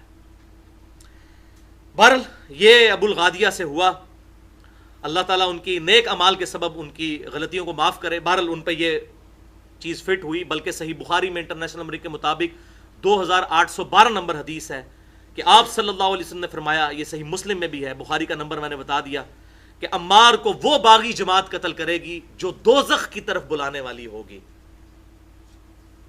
اور عمار ان کو اللہ کی طرف اور جنت کی طرف بلائے گا. یعنی اللہ کی طرف اس لیے کہ سیدنا علی کی اطاعت, امیر المومنین کی اطاعت اللہ کی اطاعت ہے. یا ایھا الذین آمنوا اطیعوا اللہ واطیعوا الرسول واولی الامر منکم, اللہ کی اطاعت کرو, رسول کی, اور جو تم میں حکمران ہے اس کی بھی اطاعت کرو. تو اب یہ اتنے سخت الفاظ آپ صلی اللہ علیہ وسلم نے ان کے بارے میں, یعنی ان کے یہ اعمال جو ہیں دوزخ میں لے جانے والے ہیں. باقی اللہ تعالیٰ سے ہم امید کرتے ہیں اللہ تعالیٰ ان کی صحابیت کی برکت سے ان کی غلطیوں کو معاف فرمائے انشاءاللہ. اس کا کلائمیکس بھائیو, اب وہ 4 احادیث ہیں جن کی وجہ سے اہل تشیع اور اہل سنت دونوں کے نزدیک صحابی کی ڈیفینیشن وہ ہے جو ہمیں عموماً نہیں بتائی جاتی. اب صحابی کی ڈیفینیشن بھی اہل سنت اور اہل تشیع کے ہاں جو کامن ہے وہ سن لیجئے. صحابی وہ ہے جس نے ایمان کی حالت میں آپ صلی اللہ علیہ وسلم کو دیکھا اور پھر مرتے دم تک ایمان پر قائم رہا. اگر مرنے سے پہلے اس نے کفر اختیار کیا بھی صحابیت ختم. اسی طریقے سے اگر حضور صلی اللہ علیہ وسلم کے دور میں بھی ایمان قبول کیا لیکن حضور کو دیکھا نہیں تب بھی صحابی نہیں, جیسا کہ سیدنا اویس کرنی, صحیح مسلم میں پورا چیپٹر ان کے بارے میں. حضور صلی اللہ علیہ وسلم پر ایمان لائے لیکن اپنی والدہ کی خدمت کی وجہ سے حاضر نہیں ہو سکے, پھر الٹیمیٹلی مولا علی کے قدموں میں حاضر ہوئے, مولا علی کی بیعت کی اور جنگ صفین میں حضرت علی کی طرف سے لڑتے ہوئے شہید ہوئے. وہ صحابی نہیں ہے, حالانکہ حضور کے دور میں ایمان بھی لا چکے تھے. اسی طریقے سے حضور صلی اللہ علیہ وسلم کے دور میں کوئی شخص زندہ تھا, ایمان نہیں لایا لیکن بعد میں ایمان لایا, اگرچہ حضور کو دیکھ چکا تھا, وہ بھی صحابی نہیں, وہ بھی تابعی ہوگا. اب ایسے کرنے بھی تابعی اور وہ بھی تابعی. اس کی مثال کعب بن احبار ہیں جو یہودی عالم تھے. حضور صلی اللہ علیہ وسلم کی مبارک زندگی میں 25-30 سال کے یہ ینگ نوجوان تھے, ایمان نہیں قبول کیا, بعد میں ایمان قبول کیا, اس لیے ان کو تابعی کہا جاتا ہے, صحابی نہیں کہا جاتا. اب یہ میں جو بار بار بات کر رہا ہوں کہ جو موت تک ایمان پر قائم رہا وہی صحابی ہوگا، ورنہ اگر کوئی مرتد ہو گیا وہ پھر صحابی نہیں۔ اس کے ثبوت میں 4 احادیث اور چاروں ہی بخاری اور مسلم دونوں میں موجود ہیں، متفق علیہ حدیث۔ یہ نہ سمجھیے گا کہ میں نے کوئی یہ کہیں سے ایکسپلور کر لی ہے، یہ بخاری اور مسلم میں ہے، میں ان کے نمبر بتا دیتا ہوں۔ پہلی حدیث بخاری اور مسلم کی متفق علیہ حدیث، بخاری میں 3617، مسلم میں 7040 نمبر حدیث۔ ایک کاتب وحی تھا حضور صلی اللہ علیہ وسلم کا۔ یہ لوگ بڑا کہتے ہیں جی وہ کاتب وحی تھا، فلاں کاتب وحی تھا۔ یہ کاتب وحی جو حضور صلی اللہ علیہ وسلم کا تھا، حضور صلی اللہ علیہ وسلم کی وحی لکھتا تھا، مشرکین سے جا ملا، کافر ہو گیا، وحی لکھتا تھا، عام صحابی بھی نہیں تھا۔ جب وہ مشرکین سے جا ملا تو آپ صلی اللہ علیہ وسلم نے ارشاد فرمایا، اب یہ ظاہر ہے اسلام کا کی اتھینٹسٹی چیلنج ہو رہی تھی۔ وہ یہ کہتا تھا کہ محمد صلی اللہ علیہ وسلم کو تو کچھ نہیں آتا، جو میں لکھ دیتا ہوں وہی ہے معاذ اللہ۔ اب اسلام کی اتھینٹسٹی چیلنج ہو رہی تھی۔ بخاری اور مسلم کے الفاظ ہیں، آپ صلی اللہ علیہ وسلم نے فرمایا کہ زمین اسے کبھی قبول نہیں کرے گی۔ اس کو زمین میں دفنایا جاتا، زمین اگل کے باہر پھینک دیتی، کتنی بار دفنایا گیا اتنی بار باہر۔ اور صحابہ کہتے ہیں کہ ہم جب ایک راستے سے گزرے تو ایک چوراہے پہ اس کی لاش پڑی ہوئی تھی، تو ہم نے لوگوں سے پوچھا اس کو دفناتے کیوں نہیں ہو؟ وہ کہتے ہیں جی جیسے ہی دفناتے ہیں زمین باہر پھینک دیتی ہے۔ تو امام بخاری اس حدیث کو حضور کے معجزات کے چیپٹر میں لے کے آئے ہیں کہ حضور کی یہ نبوت کو اس نے چیلنج کر دیا تھا نا، کاتب وہی تھا، وہ کہتا تھا حضور کو تو کچھ نہیں آتا، میں جو لکھتا ہوں وہی بن جاتی ہے۔ تو حضور نے کہا اس کو زمین قبول نہیں کرے گی، ولیعوذ باللہ تعالی۔ اب یہ بھی صحابی تھا، عام صحابی نہیں تھا، کاتب وہی تھا، مرتد ہو گیا حضور کی زندگی میں۔ استغفر اللہ تو بولی۔ دوسری حدیث بھی بخاری اور مسلم کی متفق علیہ حدیث ہے، بخاری میں 1399 اور 1400 اور مسلم میں 124۔ سیدنا ابو بکر صدیق رضی اللہ تعالیٰ عنہ کے دور میں کچھ قبائل مرتد ہو گئے، قبائل مرتد ہو گئے، منکرین زکوٰۃ بن گئے، کچھ مسلمہ کذاب جھوٹے پیغمبر کے ساتھ مل گئے۔ یہ حدیث شروع اس سے ہوتی ہے قبائل مرتد ہو گئے۔ تو مرتد کون ہوتا ہے؟ جو پہلے مسلمان ہو۔ حضرت ابوبکر صدیق کے دور تک تو مسلمان تھے، وہ مرتد ہو گئے۔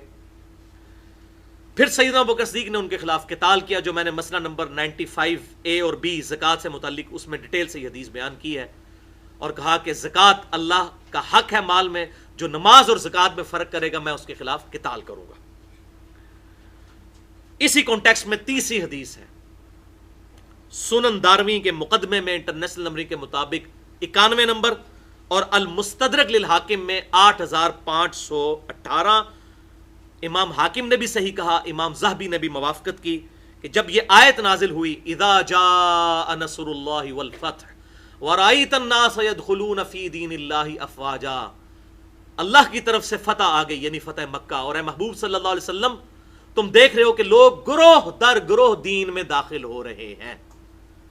حضور نے یہ آیت تلاوت کی اور پھر کہا کہ میری وفات کے بعد اسی طریقے سے لوگ گروہ در گروہ دین سے نکل جائیں گے، وَلِعَاذُ بِاللَّهِ تَعَالَى وَرَأَيْتَ النَّاسَ يَدْخُلُونَ فِي دِينِ اللَّهِ أَفْوَاجًا۔ وہ فوجوں کی فوجیں کیوں ہو رہی تھی؟ ایک قبیلے کے سردار نے اسلام قبول کر لیا، باقی سب نے کہا پیچھے اس امام کے، جس طرح یہاں بھی چودھری ڈیسیڈ کرتا ہے جی اس دفعہ نون لیگ کو ووٹ ڈالنی ہے، اس دفعہ پی ٹی آئی کو ڈالنی ہے، اس دفعہ پیپلز پارٹی کو، پیچھے سارے مزارے ادھر ہی ووٹ ڈالتے ہیں۔ تو قبائل کے سردار مسلمان ہو رہے تھے، فوج در فوج لوگ مسلمان ہو گئے، بعد میں قبائل جب مرتد ہوئے تو فوج در فوج لوگ مرتد ہو گئے۔ صحابہ وہ لوگ جنہوں نے حضور صلی اللہ علیہ وسلم کو حجۃ الوداع کے موقع پر دیکھا تھا، وَلِعَاذُ بِاللَّهِ تعالی۔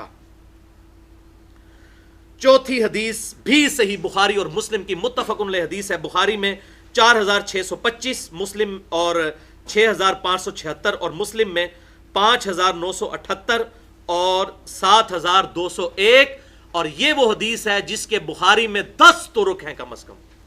تو میں نے بخاری اور مسلم دونوں کے حوالے بھی دے دیے ہیں آپ کو، کم از کم 2 حوالے دیے ہیں کہ آپ صلی اللہ علیہ وسلم نے ارشاد فرمایا کہ قیامت کے دن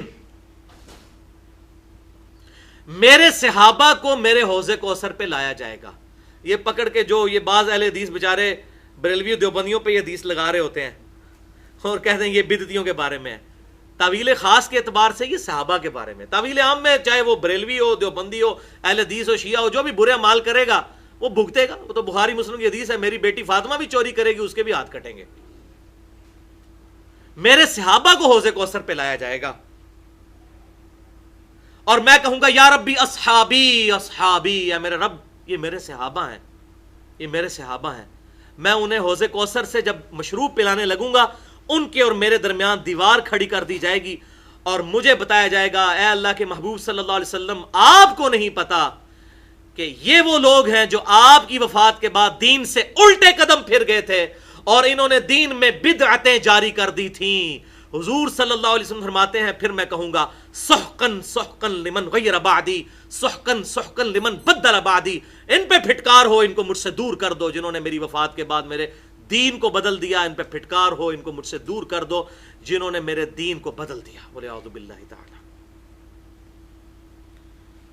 اور پھر بخاری اور مسلم کی وہ جو میں نے حوالے دیے انہی میں بخاری اور مسلم دونوں میں موجود ہے، پھر میں وہی کہوں گا جو عبد صالح عیسیٰ ابن مریم کہیں گے، جو سورۃ المائدہ کی آخری رکوع کے اندر آتا ہے، وہ آیت کہ عیسیٰ علیہ السلام اور اللہ کی گفتگو کہ عیسیٰ علیہ السلام کہیں گے اے اللہ جب تک میں ان میں رہا ان پر گواہ تھا، جب تو نے مجھے اٹھا لیا پھر تو ہی ان پر گواہ تھا، اب یہ تیرے بندے ہیں، چاہے انہیں عذاب دے چاہے معاف کر دے، لیکن اللہ فرمائے گا آج وہ دن ہے کہ سچوں کو صرف سچا عقیدہ فائدہ دے گا، معافی وغیرہ کوئی نہیں جو مرتد ہو گیا۔ تو حضور فرماتے ہیں میں بھی حضرت عیسیٰ کی طرح یہی کہوں گا اے اللہ جب تک میں ان میں موجود تھا ان پر گواہ تھا، جب تو نے مجھے اٹھا لیا پھر تو ہی ان پر گواہ تھا، اب تیرا اور ان کا معاملہ ہے، میں ان سے بری ہوں۔ بولے اعوذ باللہ تعالی۔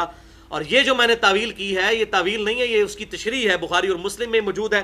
بخاری کا انٹرنیشنل نمبر ہے 3447، بخاری 3447، بخاری 3447، یہی اصحابی اصحابی والی حدیث ہے۔ اس کے اینڈ پہ وہ تابعی کہتے ہیں کہ ان سے مراد وہ قبائل تھے جو حضور صلی اللہ علیہ وسلم کی وفات کے بعد حضرت ابو بکر الصدیق رضی اللہ تعالیٰ عنہ کے دور میں مرتد ہو گئے۔ تو بخاری کے راوی نے خود بتا دیا کہ یہ پہلے صحابہ تھے بعد میں مرتد ہوئے، وَلِعَوْذُ بِاللَّهِ تَعَالَى۔ اور اسی بخاری اور مسلم میں ایک طرق میں پھر یہاں تک آتا ہے کہ عبداللہ ابن ابی ملیکہ تابعی جب یہ حدیث بیان کیا کرتے تھے تو اینڈ پہ وہ دعا کیا کرتے تھے اے اللہ ہم تجھ سے دعا کرتے ہیں کہ تیرے محبوب صلی اللہ علیہ وسلم کی وفات کے بعد ان کے دین سے الٹے قدم نہ پھریں۔ ہم بھی یہ دعا کرتے ہیں اے اللہ ہم کبھی بھی اسلام سے الٹے قدم نہ پھریں۔ اللہم من احییتہ منا فاحییہ علی الاسلام ومن توفیتہ منا فتوفہ علی الایمان۔ بھائیو اسی لیے ہم اہل سنت کا منہج رکھنے والے لوگ، اہل سنت ایز اے فرقہ نہیں، فرقہ واریت اسلام میں حرام ہے، ہم مسلمان ہیں منہج کے پوائنٹ آف ویو سے۔ آپ صلی اللہ علیہ وسلم کی ایک حدیث ہے جسے حرز جاں بنائے ہوئے ہیں، بڑی مشہور حدیث، جامعہ ترمذی میں 2676، سنن نبی داؤد میں 4607، سنن ابن ماجہ میں 43 نمبر حدیث، مسند امام احمد میں بھی موجود، المستدرک للحاکم میں موجود، امام ذہبی نے بھی موافقت کی کہ آپ صلی اللہ علیہ وسلم نے اپنی وفات سے کچھ عرصہ پہلے ایک بلیغ خطبہ دیا اور صحابہ کہتے ہیں کہ ہر آنکھ اشک بار تھی۔ آپ صلی اللہ علیہ وسلم ہم سے الوداعی گفتگو کر رہے تھے، اس میں آپ نے ارشاد فرمایا دیکھنا جو میرے بعد زندہ رہے گا بہت اختلاف دیکھے گا، دین میں نئی نئی بدعتیں داخل ہوں گی، ان سے بچنا، تمام بدعتیں گمراہیاں ہیں، اور اس وقت علیکم بسنتی و سنت الخلفاء الراشدین المہدیین، میری سنت اور میرے خلفاء راشدین المہدیین ہدایت یافتہ خلفاء کی سنت کو داڑھوں سے مضبوطی سے پکڑ لینا اگر گمراہی سے بچنا چاہو گے تو۔ الحمدللہ۔ اور وہی ہوا، مرتدین سیدنا ابو بکر صدیق رضی اللہ تعالیٰ عنہ کے زمانے میں سامنے آئے اور انہوں نے اسلام سے روگردانی کی، ہم حضرت ابو بکر صدیق کے ساتھ ہیں۔ حضرت عمر کا دور پھر بھی سکون سے گزرا، حضرت عثمان کے دور میں وہ مرتدین تو نہیں تھے، مسلمان ہی تھے، لیکن ان کو تعویل کی غلطی لگ گئی تھی، اختلاف رائے ان کا درست تھا، لیکن جس لیول تک وہ پہنچے اور حضرت عثمان کو شہید کر دیا، ہم حضرت عثمان کے ساتھ ہیں، علیکم بسنتی و سنت الخلفاء راشدین المہدیین۔ یہ حدیث یہاں پر آ کر معاذ اللہ کوئی پنکچر نہیں ہو گئی، یہ حدیث آگے بھی چلتی ہے، حضرت علی تک بھی، وہ بھی خلفاء راشدین ہیں، کیونکہ جامعہ ترمذی اور ابو داؤد کے اندر صحیح حدیث موجود ہے کہ خلافت 30 سال تک رہے گی، اور وہ راوی حضرت سفینہ کہتے ہیں گنو، ابو بکر کے 2 سال، عمر کے 10 سال، عثمان کے 12 سال اور علی کے 6 سال۔ یہ وہی حدیث ہے جس کا میں حوالہ پہلے دے چکا۔ اسی حدیث میں علیہ السلام کا لفظ ابو داؤد اور ترمذی نے استعمال کیا ہے۔ تو راوی کہنے لگے کہ حضرت امیر معاویہ رضی اللہ تعالیٰ عنہ کے جو یہ پارٹی ہے، حضرت امیر معاویہ اس وقت خلیفہ تھے، یہ تو کہتے ہیں کہ حضرت علی تو خلیفہ ہی نہیں ہے۔ تو حضرت سفینہ کو اتنا غصہ آیا، انہوں نے کہا کہ یہ ان کی پیٹھ سے جھوٹ نکلا ہے جہاں سے یہ ہوا خارج کرتے ہیں. حق تو یہ ہے کہ بنو امیہ کی حکومت شریر ترین بادشاہت ہے اور مولا علی علیہ السلام خلیفہ برحق ہے. یہ اس حدیث میں ہے جو میرے ریسرچ پیپرز پہ بھی لکھی ہوئی ہے. میں وہ تعارف بھی انشاءاللہ یہاں پر کروا دیتا ہوں. چاہے جنگ جمل ہو, چاہے جنگ صفین ہو, چاہے جنگ نہروان ہو, تینوں مخالفین اگرچہ مسلمان تھے لیکن انہوں نے خلیفہ برحق کے خلاف بغاوت کی. اور آپ صلی اللہ علیہ وسلم کی الگ الگ احادیث تمام جنگوں کے بارے میں مولا علی کے حق میں موجود ہیں. وہ پورا ایک چیپٹر ہے, 3 گھنٹے چاہیے. میں نے الحمدللہ وہ ریسرچ پیپر لکھ دیا ہے. 7 لیکچرز میرے ریکارڈ ہو چکے ہیں اور آج کا لیکچر یہ 8واں ہو جائے گا ان ایشوز کے اوپر. اب یہ جنت کے 8 دروازوں کی نسبت سے یہ 8 لیکچر پورے ہو گئے. وہ 7 لیکچرز اہل سنت پاک .com پہ موجود ہیں اور 2 ریسرچ پیپر ہیں. نمبر 1 5A رافضیت, ناسبیت اور یزیدیت کا تحقیقی جائزہ, 3 MB کی فائل ہے صرف 4 پیجز کے اوپر. اور ریسرچ پیپر نمبر 5B واقعہ کربلا کا حقیقی پس منظر, 50 صحیح الاسناد احادیث کی روشنی میں جن میں اکثر احادیث بخاری اور مسلم سے ہیں اور یہ اہل سنت کی متفقہ کتابوں سے یہ 50 احادیث ہیں. عربی میں بھی ہے, اردو میں بھی ہے اور الحمدللہ ہمارے اسلام آباد میں ایک بھائی نے اس کی انگلش میں بھی ٹرانسلیشن کر دی ہے. تینوں زبانوں کے اندر یہ انٹرنیشنل پمفلٹ بن چکا ہے. اہل سنت پاک .com پہ 2.5-3 MB کی فائل ہے, کسی بھی زبان میں اپلوڈ کی جو ہے وہ ڈاؤن لوڈ کی جا سکتی ہے, یا مجھے ای میل کر سکتے ہیں mirza_95@yahoo.com. تو میں یہ آپ کو تینوں زبانوں میں عربی, اردو اور انگلش کے اندر وہ ریسرچ پیپر بھیج سکتا ہوں. انہی 50 احادیث میں سے ایک حدیث کے اوپر میں نے آج کی گفتگو مکمل کرنی تھی لیکن ابھی 10-15 منٹ اور لگیں گے. بھائیو ایک دفعہ دروشی پڑھیں. اللہم صلی علی محمد وعلی آل محمد کما صلیت علی ابراہیم وعلی آل ابراہیم انک حمید مجید. اللہم بارک علی محمد وعلی آل محمد کما بارکت علی ابراہیم وعلی آل ابراہیم انک حمید مجید.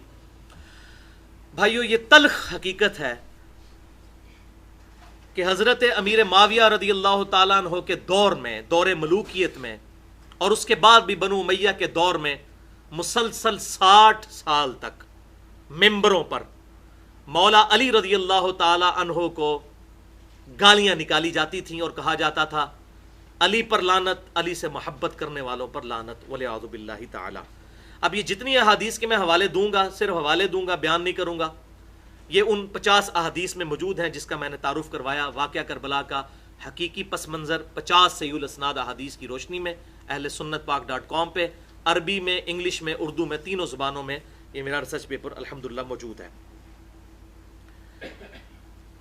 اس کا ذکر صحیح مسلم میں موجود ہے انٹرنیشنل نمبرنگ کے مطابق 6220 اور 6229, اور یہ جو مسلم کا 6229 ہے یہ بخاری میں بھی موجود ہے اشارتاً 3703 بخاری میں, سنن نبی داؤد میں 4648 اور 4650 سنن نبی داؤد میں. اور یہ 4650 وہ ترک ہے جس میں حضرت مغیرہ ابن شعبہ رضی اللہ تعالیٰ عنہ نے حضرت امیر معاویہ کے سامنے حضرت علی کو گالیاں نکالی اور حضرت امیر معاویہ نے ان کو ممبر پہ بٹھایا, کیونکہ شیخ زبیر علی زئی رحمہ اللہ, اللہ تعالیٰ ان کی غلطیاں معاف کرے, ان کو نیک کاموں کا اجر دے, انہوں نے اپنے ایک رسالے میں لکھا کہ یہ کہیں ثابت نہیں کہ حضرت امیر معاویہ نے خود گالی دی ہو یا دلوائی ہو, ہاں ان کے دور میں دی جاتی تھیں. تو انہوں نے پردہ ڈالنے کی کوشش کی اس لیے کہ وہ ظاہر سنیت کے مقدمے کو ڈیفینڈ کر رہے تھے.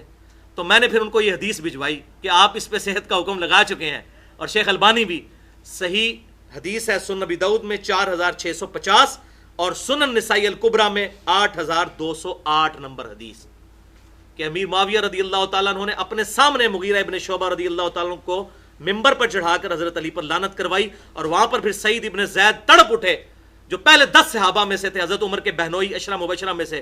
انہوں نے کہا ظالم مغیرہ تو جنتی شخص کو گالیاں نکالتا ہے.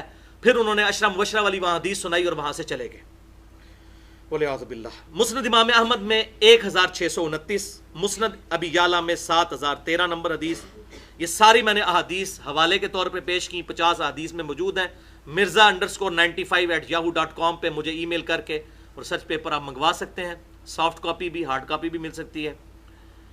بہرحال یہ بدعت سیدنا عمر ابن عبد العزیز رحمت اللہ علیہ رضی اللہ تعالیٰ عنہ علیہ السلام, جو بنو امیہ میں اسی طریقے سے تھے جیسا کہ آل فرعون میں موسیٰ, انہوں نے آ کے یہ بدعت ختم کی اور پھر وہ آیت خطبے میں داخل کی، ان اللہ یأمرکم بالعدل والاحسان، اللہ تعالیٰ تمہیں عدل اور احسان کا حکم دیتا ہے. اور پھر انہوں نے یہ کہا کہ جو حضرت علی پر لعنت کرے گا اسے میں پھر کوڑے لگواؤں گا. مفتری ہے، وہ جھوٹا ہے. اسی لیے اہل سنت اور اہل تشیع پہلی صدی کا مجدد سیدنا عمر ابن عبد العزیز رحمہ اللہ المتوفی 101 ہجری ان کو مانتے ہیں.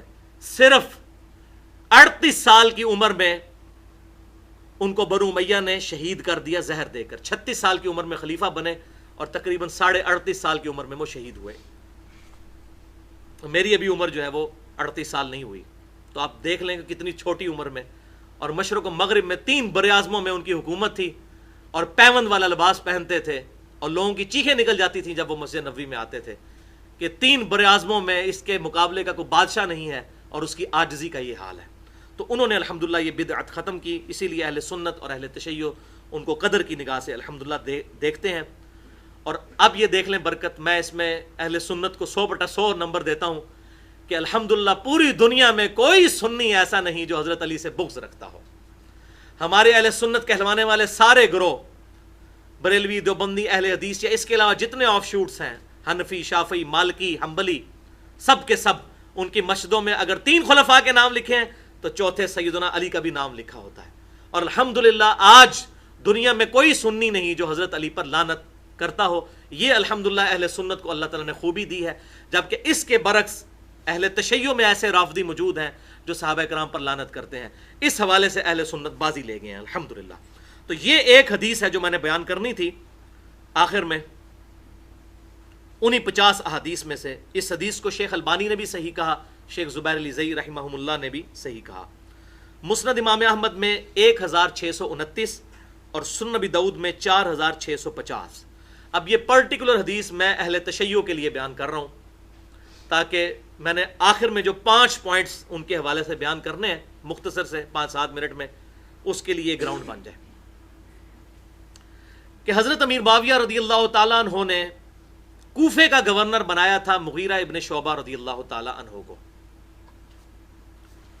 ان سے ملنے کے لیے سعید ابن زید آئے. یہ پوری حدیث اس طریقے سے ہے، مسند امام احمد میں بھی، ابو داؤد میں بھی میں حوالہ دے چکا.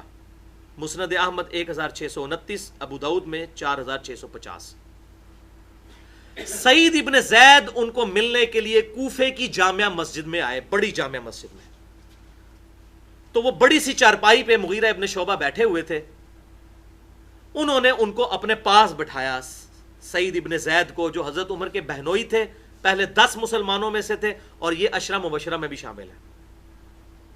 وہ 10 صحابہ جنہیں جنت کی بشارت ایک مجلس میں دی گئی. تو سعید ابن زید رضی اللہ تعالیٰ عنہ جب وہاں بیٹھے تو تھوڑی دیر میں وہاں پر ایک شخص آیا، قیس بن علقمہ. تو اس نے اشارے کنائے پہ کسی شخص کو گالیاں دینی شروع کی اور کسی پر لعنت کرنی شروع کی. تو سعید ابن زید رضی اللہ تعالیٰ عنہ نے مغیرہ ابن شعبہ سے کہا کہ یہ شخص کس کو گالیاں نکال رہا ہے مسجد میں؟ تو انہوں نے کہا کہ مولا علی کو نکال رہا ہے. بولے اعوذ باللہ تعالی. تو سعید ابن زید تڑپ اٹھے. انہوں نے کہا اوئے مغیرہ، اوئے مغیرہ، اوئے مغیرہ، 3 دفعہ. تو نبی کا صحابی ہو کر ایسے لوگوں کو اپنی مجلس میں جگہ دیتا ہے جو ایک جنتی صحابی پر لعنت کر رہے ہیں. مغیرہ کان کھول کر سن، میں نے اللہ کے رسول صلی اللہ علیہ وسلم سے خود یہ بات سنی تھی، اور میں اس بات سے ڈرتا ہوں کہ میں کوئی ایسی بات رسول اللہ صلی اللہ علیہ وسلم پر ڈال دوں جو میں نے آپ سے خود نہ سنی ہو. میں نے یہ بات خود سنی، میرے دل نے محفوظ کی. میں ڈرتا ہوں کوئی میں نے جھوٹ بولا تو قیامت والے دن حضور صلی اللہ علیہ وسلم مجھے پوچھ ہی نہ لیں کہ سعید تو نے یہ بات میری طرف کیوں منسوب کی. میں ڈرتا ہوں. اللہ کی قسم میں نے اللہ کے محبوب صلی اللہ علیہ وسلم سے یہ بات سنی تھی. ایک مجلس میں آپ صلی اللہ علیہ وسلم نے 9 بندوں کے بارے میں فرمایا تھا. عبد الرحمن بن عوف والی جو روایت ہے ترمذی میں، اس میں 10 بندوں کا ذکر ہے. اس میں 10ویں جو ہے ابو عبیدہ ابن جراح ہے. اس میں 9 بندوں کا ذکر ہے. 9 بندوں کے بارے میں فرمایا تھا کہ وہ جنت میں ہیں. اور آپ نے فرمایا تھا ابو بکر فی الجنہ، عمر فی الجنہ، علی فی الجنہ، عثمان فی الجنہ. حضرت علی کا نام حضرت عثمان سے بھی پہلے لیا سعید ابن زید نے، اور کہا کہ تو علی کو گالیاں نکال رہا ہے، وہ جنتی، طلحہ فی الجنہ، زبیر فی الجنہ، عبد الرحمن بن عوف فی الجنہ، سعد بن ابی وقاص فی الجنہ۔ یہ 8 بندے تھے جن کو آپ صلی اللہ علیہ وسلم نے ایک مجلس میں جنت کی بشارت دی، اور اگر میں چاہوں تو 9ویں کا نام بھی بتا دوں۔ پھر سعید ابن زید رضی اللہ تعالیٰ عنہ خاموش ہو گئے۔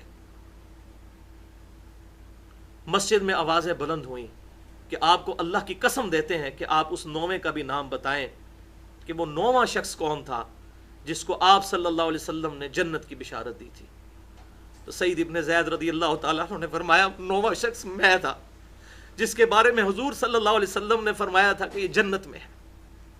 ان کی عاجزی دیکھیں، انہوں نے اپنا نام بھی نہیں بتایا، اور جب مسجد میں آوازیں بلند ہوئیں اور قسمیں دی گئیں تو پھر انہوں نے کہا وہ 9واں شخص میں تھا، اور پھر فرمایا مغیرہ اور اس کے ساتھیوں سن لو،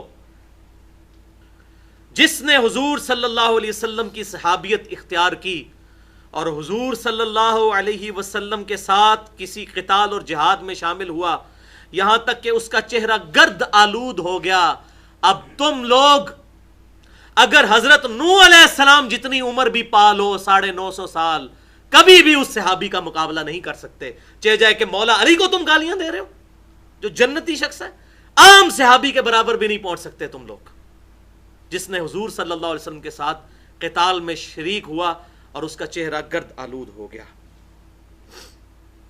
اللہ اکبر کبیرہ۔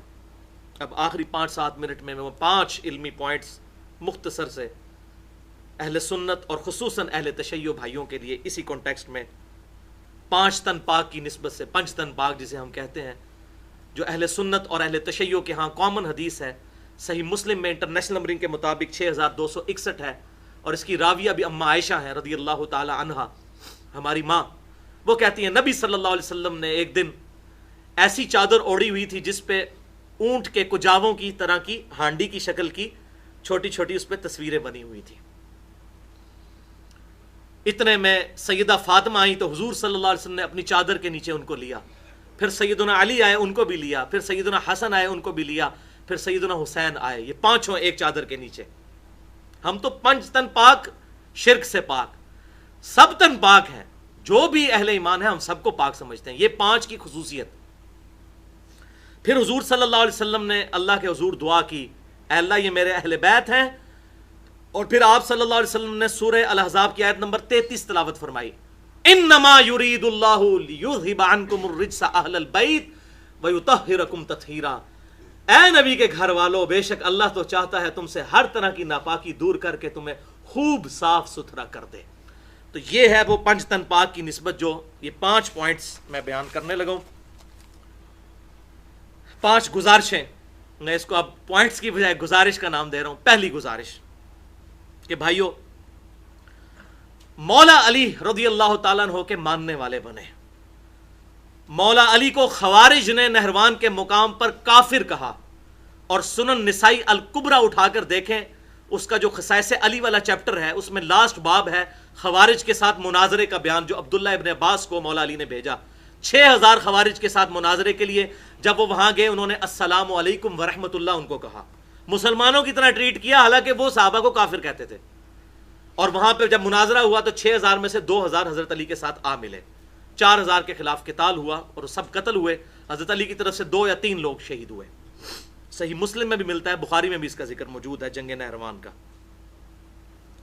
تو مولا علی نے ان کے جنازے خود پڑھائے، ان کو اپنے ہاتھوں سے دفن کیا۔ ساتھیوں نے کہا یہ آپ کو کافر سمجھتے تھے، آپ نے فرمایا میں ان کو کافر نہیں سمجھتا، ہمارے بھائی تھے، بھگوڑے ہو گئے۔ تو حضرت علی نے جب ان کے جنازے پڑھائے تو ان کے لیے دعائے مغفرت کی کہ نہیں؟ جنازے میں دعا نہیں ہے اللہم اغفر لحینا و میتنا و شاہدنا؟ یہ حضرت علی کا درس تھا کہ اپنے مخالفین جو تمہیں کافر بھی کہیں نا، ان کی نماز جنازہ بھی پڑھو، ان کے لیے دعائے مغفرت کرو۔ تو رضی اللہ عنہ بھی دعائے مغفرت ہے، اللہ ان سے راضی ہو۔ لہٰذا حضرت امیر معاویہ رضی اللہ تعالیٰ عنہ، یا حضرت مغیرہ ابن شعبہ رضی اللہ تعالیٰ عنہ، یا حضرت عمر ابن عاص رضی اللہ تعالیٰ عنہ، جن سے مولا علی کو بڑی تکلیفیں پہنچیں اور ان کی وجہ سے ہمارے دل بھی زخمی ہیں، کاش وہ حضرت علی کے ساتھ ایسا نہ کرتے، آج امت میں یہ تفریق نہ ہوتی۔ بہرحال ان کی صحابیت کا احترام کرتے ہوئے ہمیں ان کے لیے دعائے مغفرت کرنی چاہیے۔ ان کو گالیاں نہیں دینی چاہیے. تو میں یہاں پر وہ جملہ بولوں گا کہ جو مولا علی کے ماننے والے ہیں وہ صحابہ کو گالیاں نہیں دیں گے، اور جو بنو امیہ کے ماننے والے ہیں وہ صحابہ کو گالیاں دیں گے. آج شیعان علی ہم ہیں، الحمدللہ ہم ہیں شیعان علی صحیح، کہ جو مولا علی کی سنت پر چلنے والے ہیں، کہ ہم صحابہ کو گالیاں نہیں دیتے بلکہ ان کے لیے دعائیں مغفرت کرتے ہیں، اور نہ ہم ناسبی ہیں کہ ان کی غلطیوں پر پردہ ڈالتے ہیں. وہ نہ ہمارے محدثین نے ڈالا، ورنہ تو سب سے پہلے یہ تو بخاری مسلم ہی ساری فارغ ہو جائے گی. یہ ساری حدیثیں تو میں نے وہاں سے بیان کی ہیں. اب مولوی چھپاتے تھے تو اب میں نے اگر وہ دریافت کر لی ہیں تو میرا تو کوئی قصور نہیں ہے نا. جو فتویٰ میرے پہ لگانا ہے وہ بخاری مسلم پہ بھی لگایا جائے. وہ منصف مزاج لوگ تھے، انہوں نے حضور صلی اللہ علیہ وسلم کی ہر بات امت تک پہنچائی الحمدللہ. تو ہم تو ہیں الحمدللہ علی کے ماننے والے، ہم بنو امیہ کے ماننے والے نہیں. ہم صحابہ کرام علیہم رضوان کو رضی اللہ عنہ کہتے ہیں. دوسری گزارش بھائیو، بنو امیہ کے کرتوتوں کا جو انہوں نے حرکتیں کی، اس کا کوئی تعلق سیدنا ابو بکر، سیدنا عمر اور سیدنا عثمان کے ساتھ نہیں ہے. ان کا معاملہ بالکل ڈیفرنٹ ہے، جس کے ثبوت کے لیے یہی کافی ہے کہ مولا علی نے سیدنا ابو بکر، عمر، عثمان تینوں کی بیعت کی اور ان کی وفات تک ان کے ساتھ رہے. اہل سنت اور اہل تشیع دونوں کے ہاں یہ روایتیں موجود ہیں. جب مولا علی نے بیعت کر لی تو پیچھے تو کوئی گنجائش ہی نہیں رہ جاتی.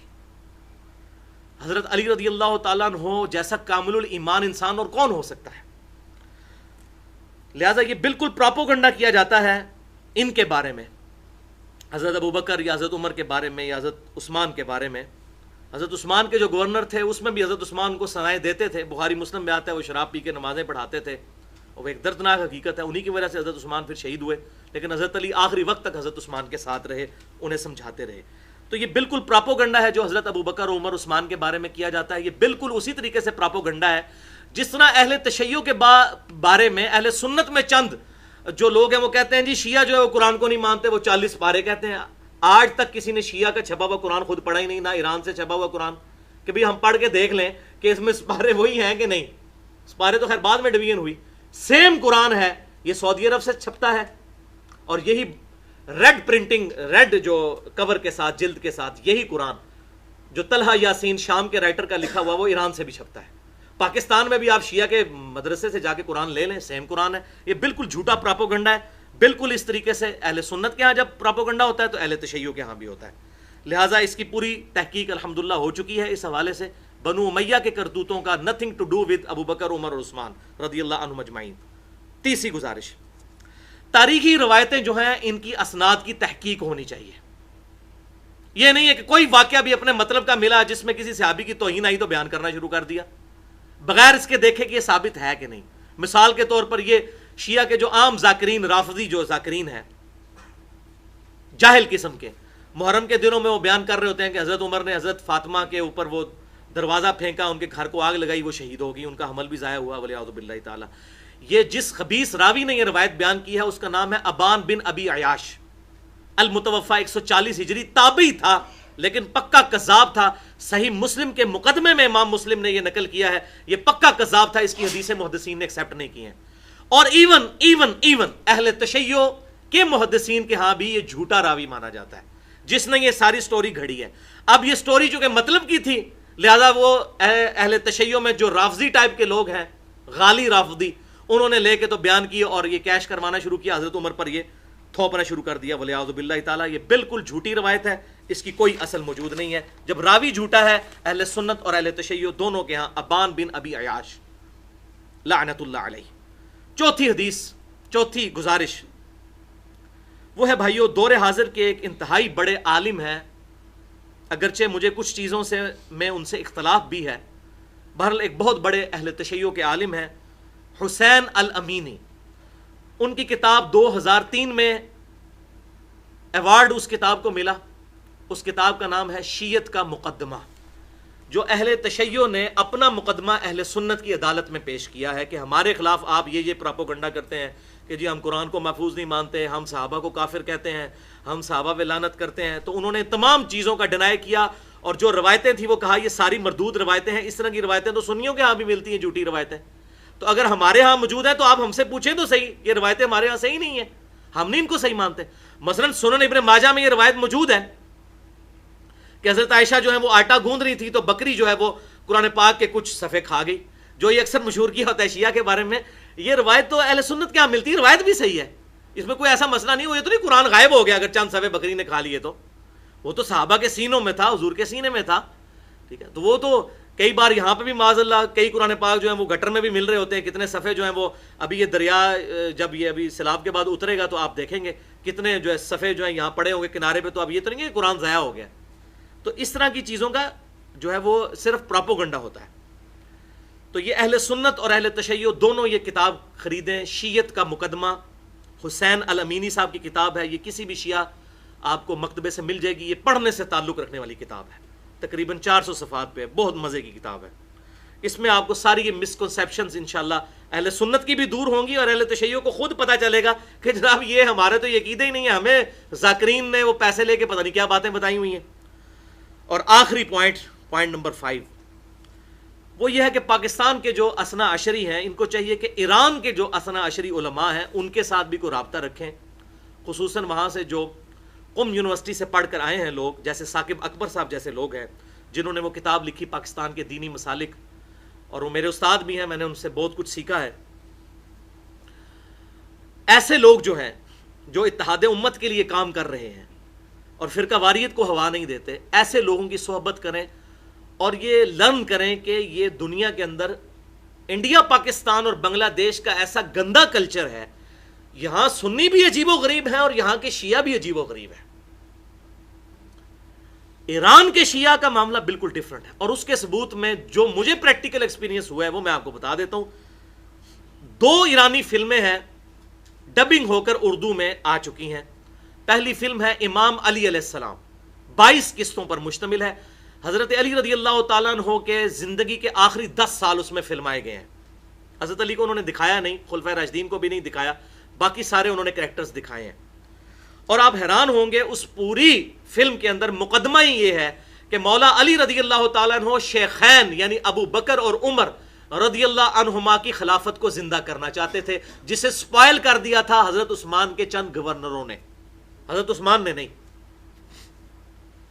حضرت عثمان کو حضرت علی سمجھاتے تھے، پھر وہ ان گورنروں کو چینج بھی کرتے تھے، لیکن آخری وقت تک حضرت علی حضرت عثمان کے ساتھ رہے رضی اللہ عنہم اجمعین. اچھا، دوسری فلم ہے مختار ثقفی پر 40 قسطوں پر مشتمل، جس نے قاتلین حسین سے بدلہ لیا تھا، مختار ثقفی. اس میں بھی آپ دیکھیں گے کہ جب سلمان ابن سرد صحابی جو کوفے میں تھے، حضرت امیر معاویہ رضی اللہ تعالیٰ عنہ کی وفات کے بعد جب یزید کو انہوں نے زبردستی خلیفہ بنا دیا تو وہ انہوں نے بغاوت کا علم بلند کیا. ان کی حدیثیں بخاری اور مسلم میں موجود ہیں. یہ بڑی مشہور حدیث ہے بخاری اور مسلم کی کہ کچھ دوست لوگ آپس میں لڑ رہے تھے تو حضور صلی اللہ علیہ وسلم نے فرمایا کہ میں ایک کلمہ ایسا جانتا ہوں اگر یہ پڑھ لیں تو ان کا غصہ ٹھنڈا ہو جائے گا، اور وہ ہے اعوذ باللہ من الشیطان الرجیم. یہ بخاری اور مسلم دونوں میں حدیث ہے. اس کے راوی ہیں وہی سلمان ابن سرد جنہوں نے کوفے میں یہ سارا علم بلند کیا تھا اور حضرت حسین کو خط لکھا تھا کہ آپ آئیں، کہ امیر معاویہ نے وہ اپنا عہد توڑ دیا ہے جو 5 انہوں نے عہد کیے تھے حضرت حسن کے ساتھ صلح کرتے ہوئے. ایک تو یہ تھا کہ ممبروں پر گالیاں نہیں دی جائیں گی صحابہ کرام کو، اور اسی طریقے سے شیعان علی پر ظلم نہیں ہوگا، اور ان کے مرنے کے بعد خلافت کو شورا کے اوپر چھوڑا جائے گا. انہوں نے مخالفت کی ہے. اب آپ امت کے سردار بن کر سامنے ہیں. ان کے خط پر گئے تھے سیدنا حسین رضی اللہ تعالیٰ عنہ. تو 40 قسطوں پر مشتمل یہ مختار ثقفی والی جو فلم ہے اس کا بھی اردو میں ڈبنگ ہو چکی ہے. تو یہ الحمدللہ آپ کو یہ بات پتہ چلے گی کہ کس طریقے سے اثنا عشری جو ایران کے ہیں ان کا جو معاملہ ہے وہ بالکل ڈیفرنٹ ہے یہاں کے لوگوں سے. اللہ تعالیٰ سے دعا ہے کہ جو حق بات میں نے کہی اللہ تعالیٰ ہمارے دلوں میں راسخ فرمائے. اگر جذبات میں میرے منہ سے کوئی غلط بات نکل گئی تو اللہ تعالیٰ ہمارے دلوں سے محف کر دے. ہمیں کتاب و سنت کی تعلیمات پر عمل کر کے دوسرے بھائیوں تک پہنچانے کی توفیق عطا فرمائے. سبحانک اللہم و بحمدک، اشہد ان لا الہ الا انت، استغفرک و اتوب الیک، وما علینا الا البلاغ المبین.